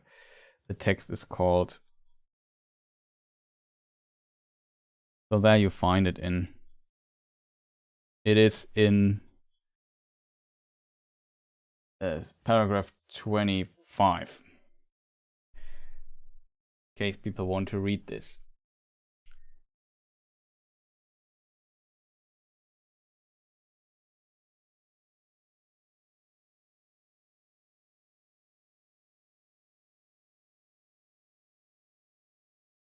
Yeah. Valaquenta, they put on the raiment of earth and descended into it and dwelt therein. But yeah, in theory, like, Tolkien likes to use this raiment, this clothing style, not style, but type words to describe this. So in theory, yeah, you can maybe wear different clothes as well. Like we know that, for example, Sauron could also change into a bat, into a wolf, a big werewolf, into a snake, and so on. Probably also of different sizes. Also, he could have a very fair form. So I don't see when an even more powerful being why he should not be able to maybe change the size. Kind of interesting.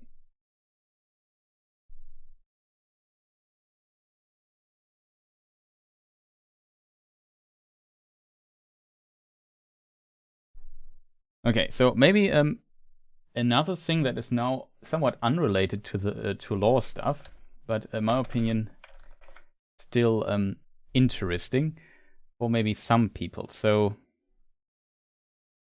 you probably, how do I do this? Let me just see. You can see my mouse cursor. That's maybe help. I hope you can see it. If not, so this is the current thumbnail of this video here. And as you probably have noticed some time ago, I created this little, what is it called? A triangle here in the thumbnail. So the red one is always for a live content, like this video here. There also exists. Let me see if I find this fast. Nope. Also, one exists here, a blue one, which is for scripted videos. That's currently my coloring scheme. I would think that is kind of helpful for people to know what content they get. So if they see like the red one here, they know it's live. If they see the blue one, you know it's a scripted lore video. It's a lot of people kind of enjoy. I think that's kind of a cool way. I think Lord of the Rings does something similar. So it was not my own idea. It was a bit inspired by how he does it on his channel. I think it's a pretty good idea to maybe use different color stuff and so on. So yeah, I always wanted to change up here and there a few things. However, this TP thing there, the Philosophers Games or whatever, was kind of a how do you call it, a placeholder thing that I used here on this channel for the time, because I was thinking about creating something like a new logo, like the Matrix, the red pill versus the blue pill, exactly. And yeah, currently I had an idea. I think I showed it in a previous stream already by my moderator for maybe a new logo type thing. I'm not sure if I will get rid of the of my hat thing that we also discussed previously. Unfortunately, in this thing here, I currently don't have it. Wait, maybe I can get this here in as well, because that might cause confusion for people, which I don't want to cause. All I need to do is get out of the full screen mode for a moment.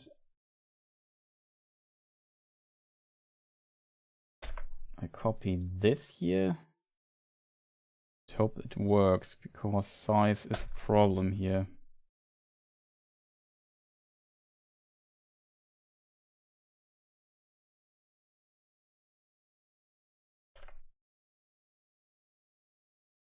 Maybe I have to make this again later, but yeah, it's not done yet. There's still some work in progress stuff. Wait a moment, chat. We almost are there. Yeah, I made this thing here in Photoshop, and yeah, he came up with this idea. So it's basically a T with a P. That's the H. It's just mirrored, so this side isn't that empty, and we have the G here. Something like that. It's kind of inspired by the Tolkien Society, not Tolkien Society, by the Tolkien Estate logo, which is also like the initials of Tolkien in one kind of symbol. So no clue, you are just eating digital pills in the movie. Depends on point of view. Yeah, but this is basically an idea I have for potentially a new logo, which might work. I had to steepen the triangle a bit to make it fit, because it goes a bit more down. But yeah, then potentially in the future the logos would look like this as a whole. Maybe I can make it a bit better. This here maybe I have to make new. I would also keep this thing because it's kind of my thing. Not sure if I do the black channel logo I have. I also with this thing here in some case. I'm not sure. So there might be some changes in the visual stuff. Yeah, I like the Tolkien style lettering, much appreciated. And yeah, it maybe looks like this for like live stream, and then I would also go blue for the other one. I don't have a blue thing prepared, so I can't show it how it looks in blue, but you can probably imagine it. Wait, could I in theory?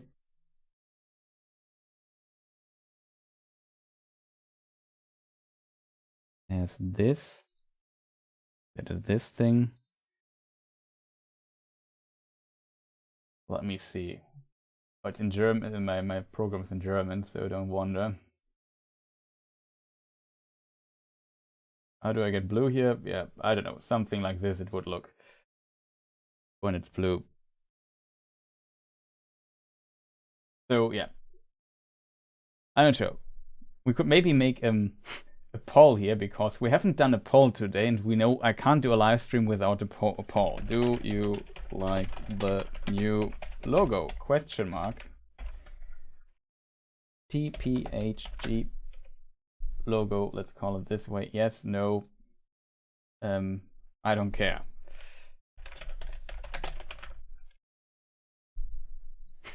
More lore, please.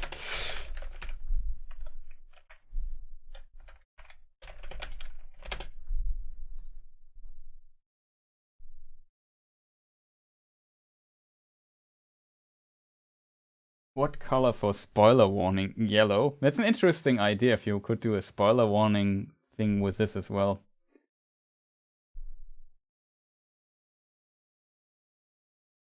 That's an interesting idea. Let me just see. Yeah, well, maybe we could do something like this as well. Like spoiler warning for, I don't know, like when the show airs or so, you can scroll through the videos. Yeah, that's maybe an interesting idea. So maybe for show coverage, I do something like yellow or so. I'm not sure if yellow is a good color here. Where do we have yellow? Here, maybe this. Looks kind of cool, I have to say, in yellow. Didn't expect it, but that would work.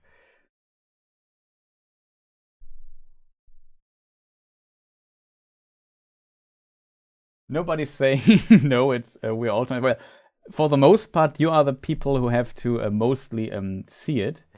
But yeah, that's basically the idea. Maybe I make like a needful feedback video in the future, next year probably, because I'm too lazy this year.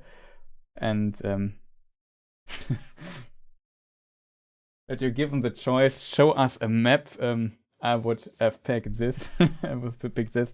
Yeah, I can see this. So it seems like all the people who at least voted kind of liked it. And for people maybe watching this year as a VOD later or so, let me know in the comments what you think, even though you can't participate in the poll. A map stream with random polls. That would also be an interesting show concept for maybe a future stream or so. Very interesting. But yeah, it's basically a thing I have put a bit of work into. It was not much work, to be honest. Like, I had to create this one time and experiment a bit with some effects and so on. But yeah, also still working on the Who is Galadriel video. I hoped I would maybe finish it before Christmas, but I was simply too lazy last week, and so it might come after Christmas, I hope.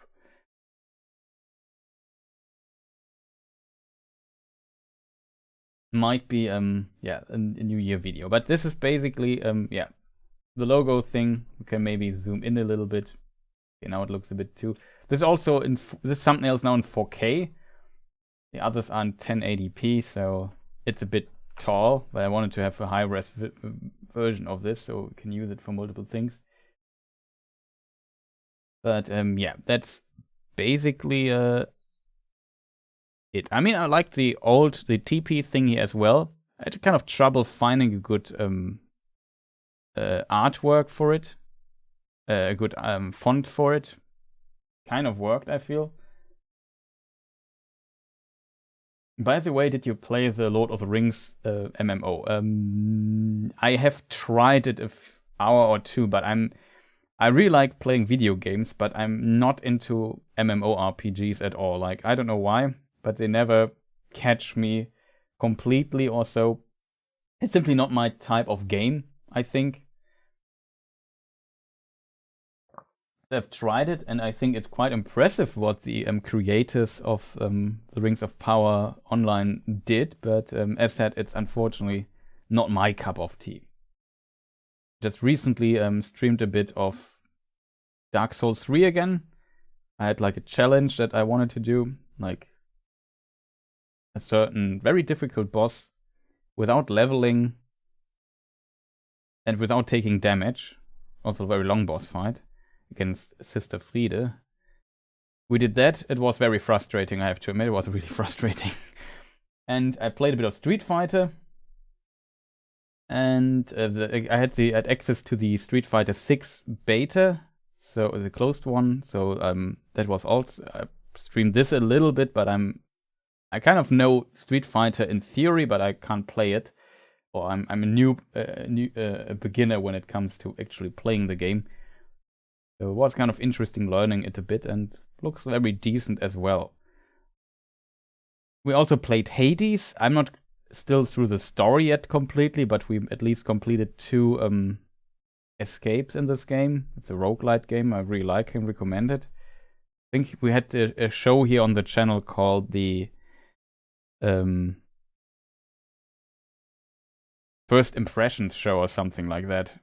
2 years ago when it came out, I think. I bought it and never had the time to replay it, or never took the time to play it. Now we just played. I can see why it was in 2020, I think it came out. Why it was Game of the Year for so many people. It's a really fantastic game, Hades. Can only recommend it. Yeah, we also played Raft, so these are more the kinds of games. Like I like fighting games, I like action RPGs like Souls stuff. Mostly single player though. I also wanted to play the new Monkey Island. I haven't done this yet, but it's still on my mind because I would like to try it as well. But usually I prefer games that have a bit more like Monkey Island is a very chill game, if that makes sense. Like it's a relaxing game. Sometimes I like a bit more action in my free time. Monkey Island game seems fun. Yeah, I agree. I mean, for some the art style was a bit criticized at the beginning, but I don't know. Elden Ring is still also my level 1 Elden Ring challenge that I have to complete. Wouldn't say I'm halfway through, but we're definitely kind of a bit in. So maybe Elden Ring might return on the Twitch channel where I mostly stream these games in case people wonder. Let me see if any of the bots is still awake. Probably not. But yeah, the Twitch channel, if you like me complaining about video games, that is probably the place to go. And yeah, there I usually play. I might stream at some point, like I could also stream stuff on YouTube. For example, I have also I'm not sure if that is the gaming channel. I also have a gaming YouTube channel because originally this channel here also covered video games. No, that is wrong. Also, this list is not updated. I think this is maybe the command for the other channel, TPH Games, I think. But there's also a gaming channel, and in theory I could stream there as well and stream some games instead of Twitch or so. I'm not sure. Currently doing very little on this channel, but I'm thinking of maybe doing like my games of 2022 video stream or something like this. Something like that. Also, we could end the poll. Okay, this doesn't work. Like,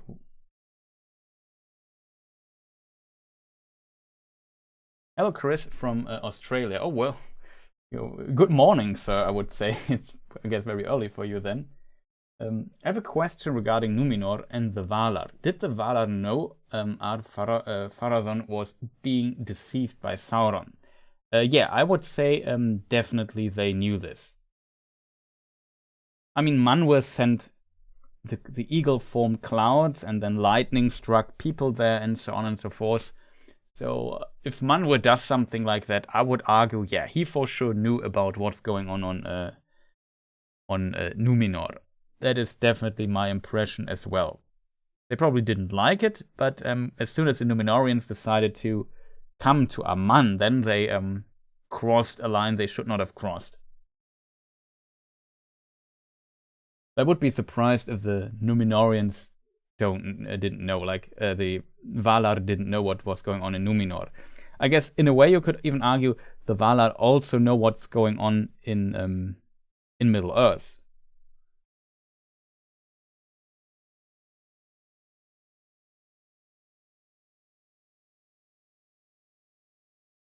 Also, good question by Paddy.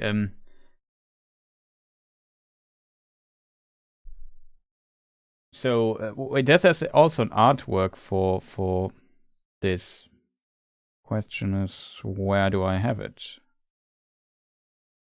That Naismith made one. I know who made it. Like, it's always awesome to have access to so many fantastic artworks.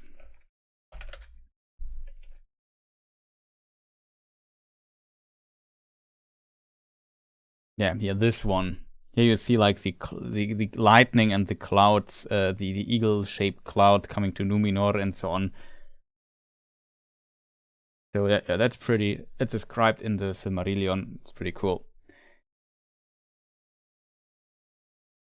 And yeah, they also know what's going on in Middle Earth, which is even further away from them than Numenor was, and they have also eagles flying over and so on and so forth that could report to Manwë. So I think, yeah, they definitely knew.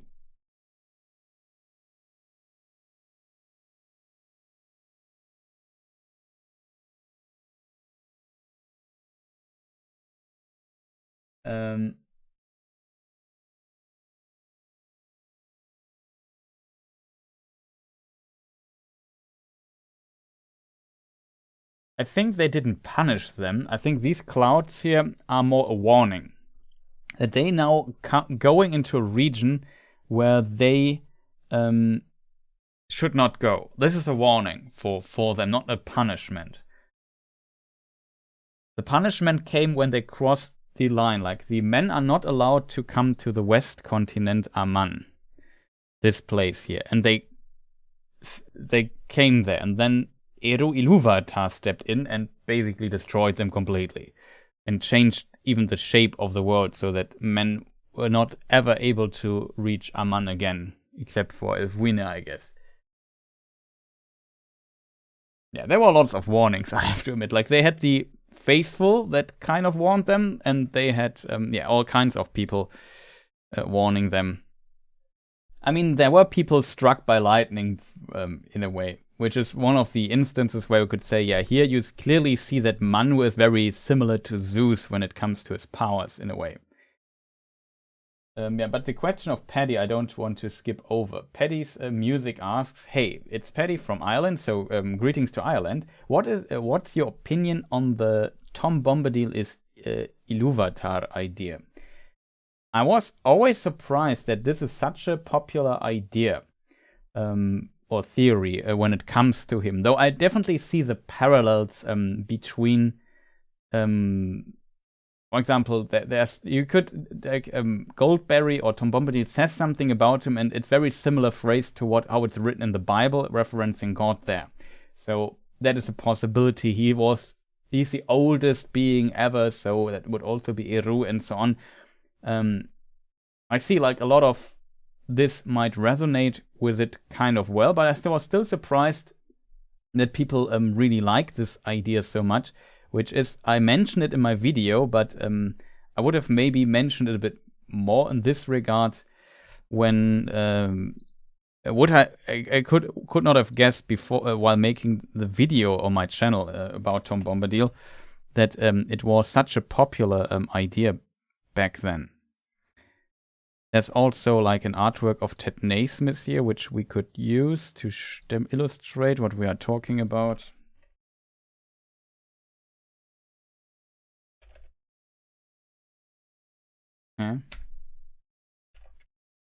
Now it works. So here we see him, by Ted Naismith here, with his yellow boots and his blue jacket. And there's also Old Man Willow, the tree. So yeah, that is kind of interesting. However, Tolkien addresses this specifically, I think, in one of his letters, that this is not the case. So this is one of the few theories that I would say is the most unlikely, just from Tolkien's perspective. So when it comes to interpretation, in my opinion, as long as your interpretation has a good argument inside what is written, I would never call something wrong. That's kind of unfair, I think, because not everybody has access to all the information and so on and so forth. But when it comes to Tolkien's intention, I think it was definitely not Tolkien's intention for this to be considered.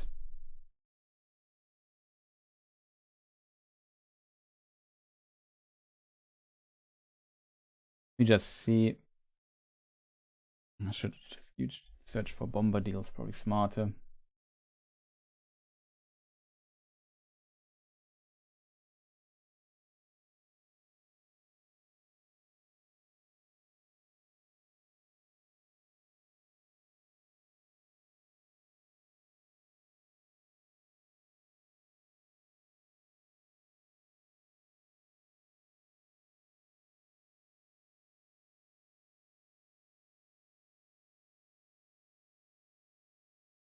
Let me just see if I find this.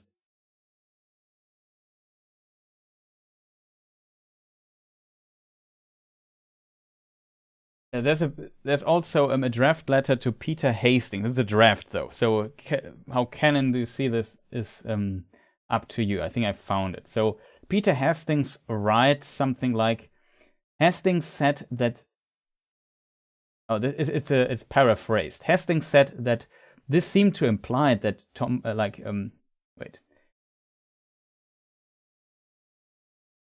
He also cited the description Tom Bombadil by Goldberry. He is. Hastings said that this seemed to imply that Bombadil was God. Hastings was most of all concerned with the reincarnation of the elves, which Tolkien had mentioned, and so on and so forth. And that's a different topic, though, in this context. As for Tom, I really do think you are being too serious, besides missing the points. Again, the words used are by Goldberry and Tom, not meant as a... Again, the words used are by Goldberry and Tom, not me as a commentator. By Goldberry and Tom, not me as a commentator, so Tolkien as a commentator. You rather remind me of a Protestant relation who to me objected to the modern Catholic habit of calling priests father, because the name father belonged only to the first person, citing last Sunday's epistle. Supposedly, since that says ex quo. Lots of other characters are called master, and if in time Tom was primeval, he was eldest in time.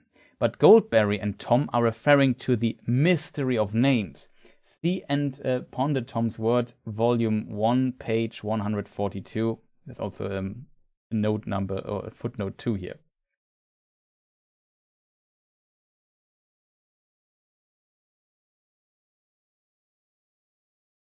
So yeah, he goes on and says, sure, that you think a bit too much about this particular deal with Tom Bombadil. Only because, for example, you call like a priest father and so on, you don't mistake him for God, basically. It's, at least that's how I would kind of understand this. You may be able to convince of your unique relation to the Creator without a name, can you? For in such a relation, pronouns become proper nouns. But as soon as you are in a world of other finites with a similar, if each unique and different, relation to prime being, what are you? Frodo has asked not what is Tom Bombadil, but who he is. We and he no doubt often laxly confuse the question. Goldberry gives what I think is the correct answer. We need not to go into the sublimities of that I am that am, which is quite different from he is. And then here's a footnote. Only the first person of the words of anything can be unique. If you say he is, there must be more than one, and created sub-existence is implied. I can say he is of Winston Churchill. He was as well of. Let me read this again. I can say he is of Winston Churchill as well as of Tom Bombadil, surely. That was a footnote. She adds as a concession a statement of pen of the what. He is master in a peculiar way. He has no fear and no desire of possession or domination at all. He merely knows and understands about such things as concern him in his natural little realm. He hardly even judges, and as far as can be seen, makes no effort to reform or remove even the willow. I don't think Tom needs philosophizing about and is not improved by it. But many have found him an odd and indeed discordant ingredient. In historical fact, I put him in because I had already invented him independently. He first appeared in the Oxford magazine, footnote number 3, and wanted an adventure on the way. But I kept him in and as he was because he represents certain things otherwise left out. I do not mean him to be an allegory, or should I not have given him so particular, individual, and ridiculous a name. But allegory is the only mode of exhibiting certain function. He is then an allegory or an exemplar, a peculiar embodying of a pure real nature science, a spirit that desires knowledge of other things, their history and nature, because they are other and wholly independent of the inquiring mind. Spirit Coville, I'm not sure if I pronounce this correctly, with the rational mind and entirely unconcerned with doing anything with knowledge. Zoology and botany, I'm not sure if I pronounce this correctly as well, not cattle breeding or agriculture. So yeah, he goes on with quite a bit. So I can recommend maybe reading the middle part or of the letter 153 to Peter Hastings from 1954.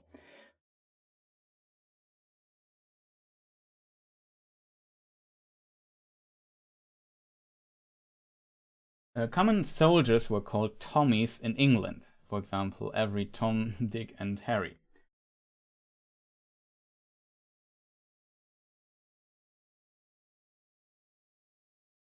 Yeah, that's an interesting point. Just like Joe here in the United States, it's maybe Tom for England. It's an interesting point, yeah. This relates to the choice.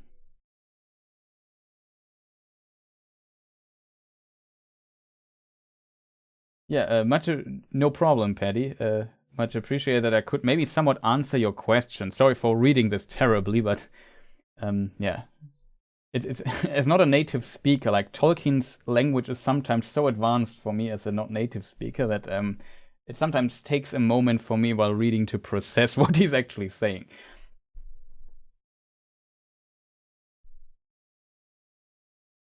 So yeah, that's basically the answer. So Tolkien didn't mean him as an allegory for God, but yeah, he's like a mythological creature, and there's some description, and Tolkien invented him much earlier than he wrote Lord of the Rings and even The Hobbit, I think. So he wanted to put him in as a little enigma for his world, and he represents like certain ideas, but that's basically yeah, what it is.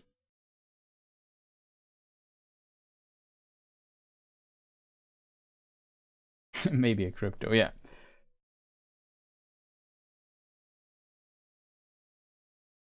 But yeah, it's glad I could kind of answer your question. It's really always, I'm very surprised that, like, I'm not surprised. It kind of makes sense because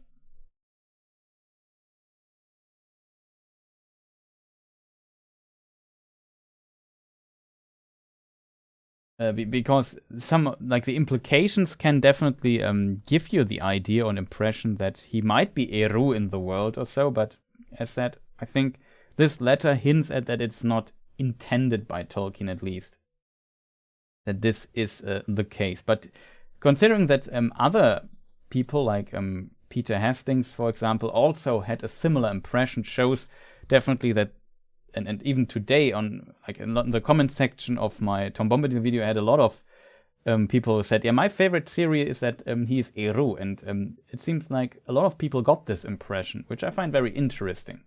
Though it seems like, considering this text here, it was not intended.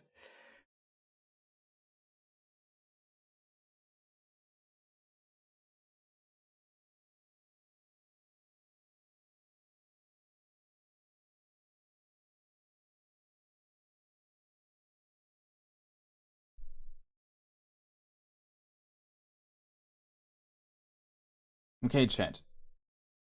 Are there further questions in chat? Else I would slowly wrap it up because it's past midnight here for me. I'm very hungry, I have to admit. And I talked for, I think, almost 4 hours. So that is maybe a good thing here. I mean, even I still want to excuse for the section in the video where I don't talk for a few minutes. Hunger is the great stream ender. That is true. And I can't live on chocolate bars all the time, so I have to eat something a bit more healthy and filling.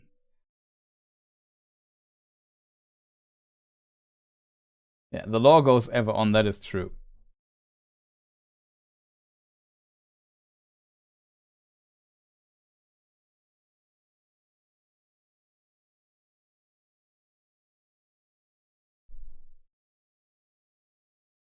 Okay, maybe here switch back. So we answered the Tom Bombadil question. Yeah, that's also a good point to the previous question by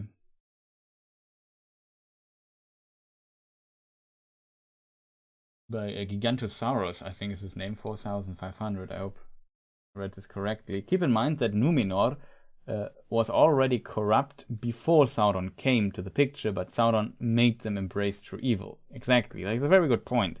Like, it was not Numenor was on the wrong way for quite some time. And on top of that, we know that the Numenorians were visited by elves from the west continent Aman, from the island Tol Eressëa. That's like, this is the west continent Aman, and the Tol Eressëa is this little island here. The Enchanted Isles are missing here on the map, but whatever.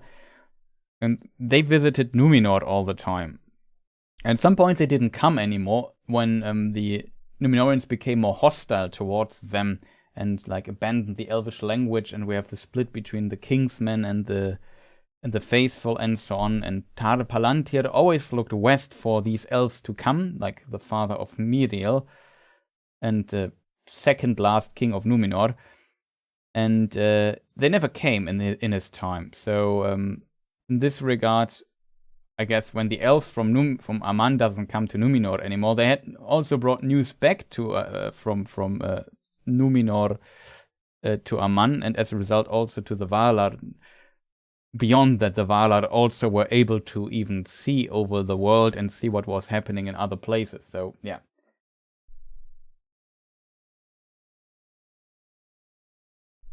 No more for me tonight, thank you. Yeah, Tyler, it was awesome having you here, and you also asked interesting questions. Did Numenor have a civil war prior to Sauron's arrival? Exactly, Joe. That's a very good point here by you too.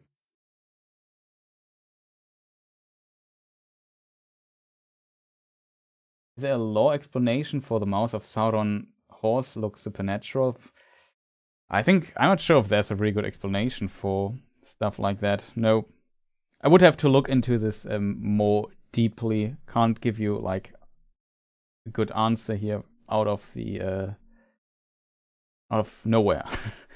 Really would have to read the section again. Maybe there's more to it, but yeah, just out of my head, I don't think so. But I guess Sauron could breed all kinds of creature, even some supernatural ones. So as a result, yeah. There might be possibilities in the realm of Sauron, for sure. But yeah, I would say, oh, I didn't check that.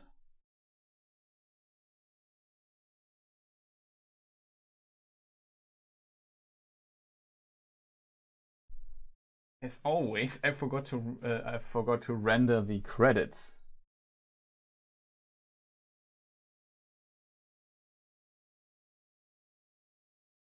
If I look at my members list currently, it seems like everything is kind of okay. So, well, the only problem is it's a stream now. Oh, that's a problem. I hope I have the credits rendered properly somewhere on my hard drive. If not, sorry for the people. Mouth of Sauron was taken too literally in the film. That is true. Maybe before we end the stream, just probably make a community post as well. When shall we watch the first Hobbit film? I think the question was extended or not. It will be the extended version of the Hobbit film, which surprises me. I shorten it with 2 E's. Before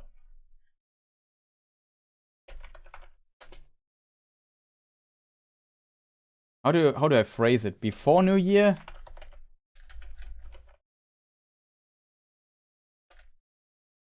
It's probably bad English. Before New Year or next year. Let's say after New Year. I hope you know what I mean. Let's watch it New Year.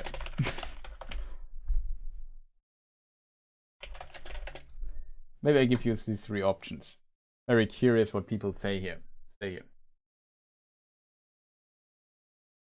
extended version has naked dwarfs. Yes, it's true. Good thing Wormtongue wasn't taken literally. I'm very happy about this as well.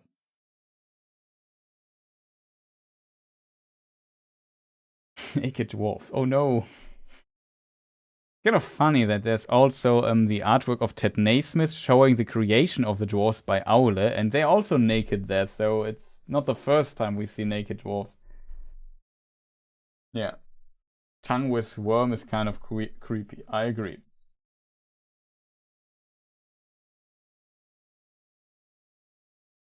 Okay, so 75% so far, even though we only have like a very few votes, but I think most people are already out here.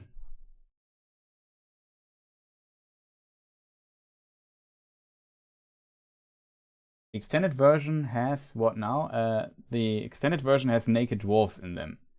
It's another, like an additional scene that's not in the theatrical cut of The Hobbit. An Unexpected Journey, the first film, and yeah. It's when they are in Rivendell, they bath there and are naked during this scene, kind of. Don't see much, I guess. Some dwarf booty.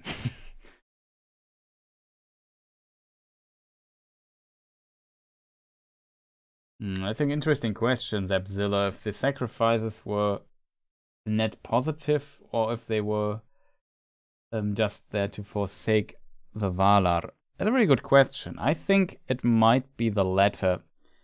I think it maybe shows that the people have fully abandoned the Valar and embraced them. They are in Elrond's fountain, I think. Agree. No problem, man. I also do a lot of things. We need the nose of Sauron.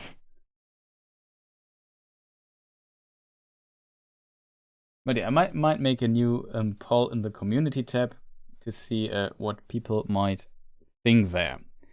So for the time being,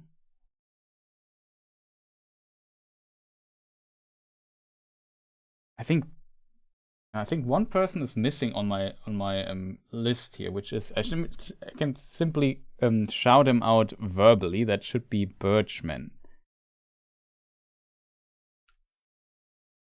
Also, that is wrong. I hope this is the right one. But yeah, always show the credits to you people. Slowly ending the stream. As said, still working on video stuff, though might be after Christmas, not before. Is there anything left? Well, I might do some stuff on the gaming channel as well. So maybe check that out as well. Shoutouts to all the artists. And of course, all the people with like a channel subscription here on the channel, like a membership here on YouTube or on the Twitch channel, but also everybody who presses the like button. That's your time now to press the like button if you haven't yet. And if you see this as a VOD, feel free to leave a comment. Let me know what you think about the new logo, which we also discussed here for a moment in the stream. And stuff like that.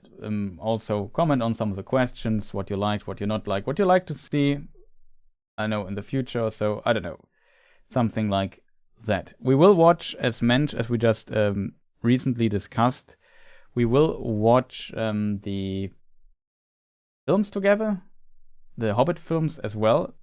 Currently, it seems I should go for New Year when we will watch the first Hobbit film. So it might be then in the new year. I'm not sure. When is New Year? I haven't checked which day it is.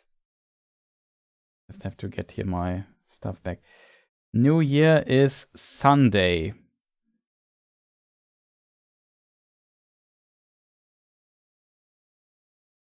Maybe we don't go for the first. Maybe go for the 7th or so, and the Saturday or something like this. We could watch the first Hobbit film together. So maybe mark the 7th. Now it's 50-50. It's interesting. I definitely know. I will also watch New Year, the new Avatar film. I'm very curious about that. Not sure if I probably won't make a video though, so it doesn't matter for the channel here. dwarf visited a Gondolin would have taken a bath in the King's Fountain. Probably, yes.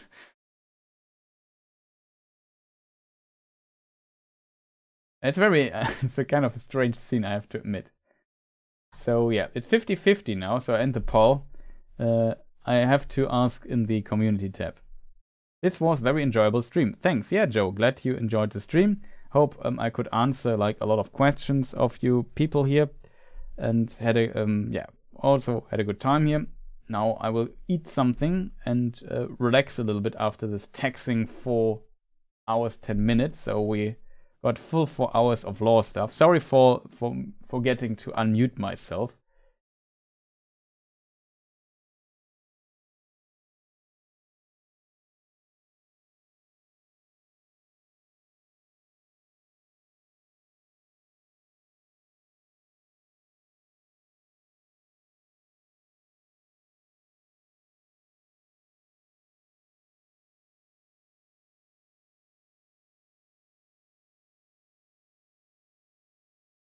Befouling Elrond's water, probably. Kind of. Depends on how dirty the dwarves were, I guess. But yeah. Is there anything left to say, chat? I don't think so. But yeah, I have a lot of ambitions always, but sometimes I struggle a bit with getting them all into a video form. I also plan to do some stuff on the German channel as well. Maybe check that out. And yeah, so that should be basically it for me today. A dwarf is never clean, according to an elf who shall not be named. I mean, they are also under the mountain and maybe having mines and stuff like that. So you can definitely see them getting dirty there when they're working. But yeah, so enough talk about dwarves. Thank you people for watching. I wish you a fantastic Christmas, some fantastic Christmas holidays. Enjoy them. May they be peaceful with your loved ones and have a good time. And if I don't manage to complete the video tomorrow, which I don't expect, then yeah, next video will be shortly after Christmas on this channel then. Check that out. So keep an open eye for that. Again, do the YouTube stuff if you haven't done it, like, subscribe, comment if you see this as a VOD especially, or if you watch it here live. Thank you for the like. Somebody just liked. I just saw it. Much appreciated. And yeah, see you people next time. Goodbye.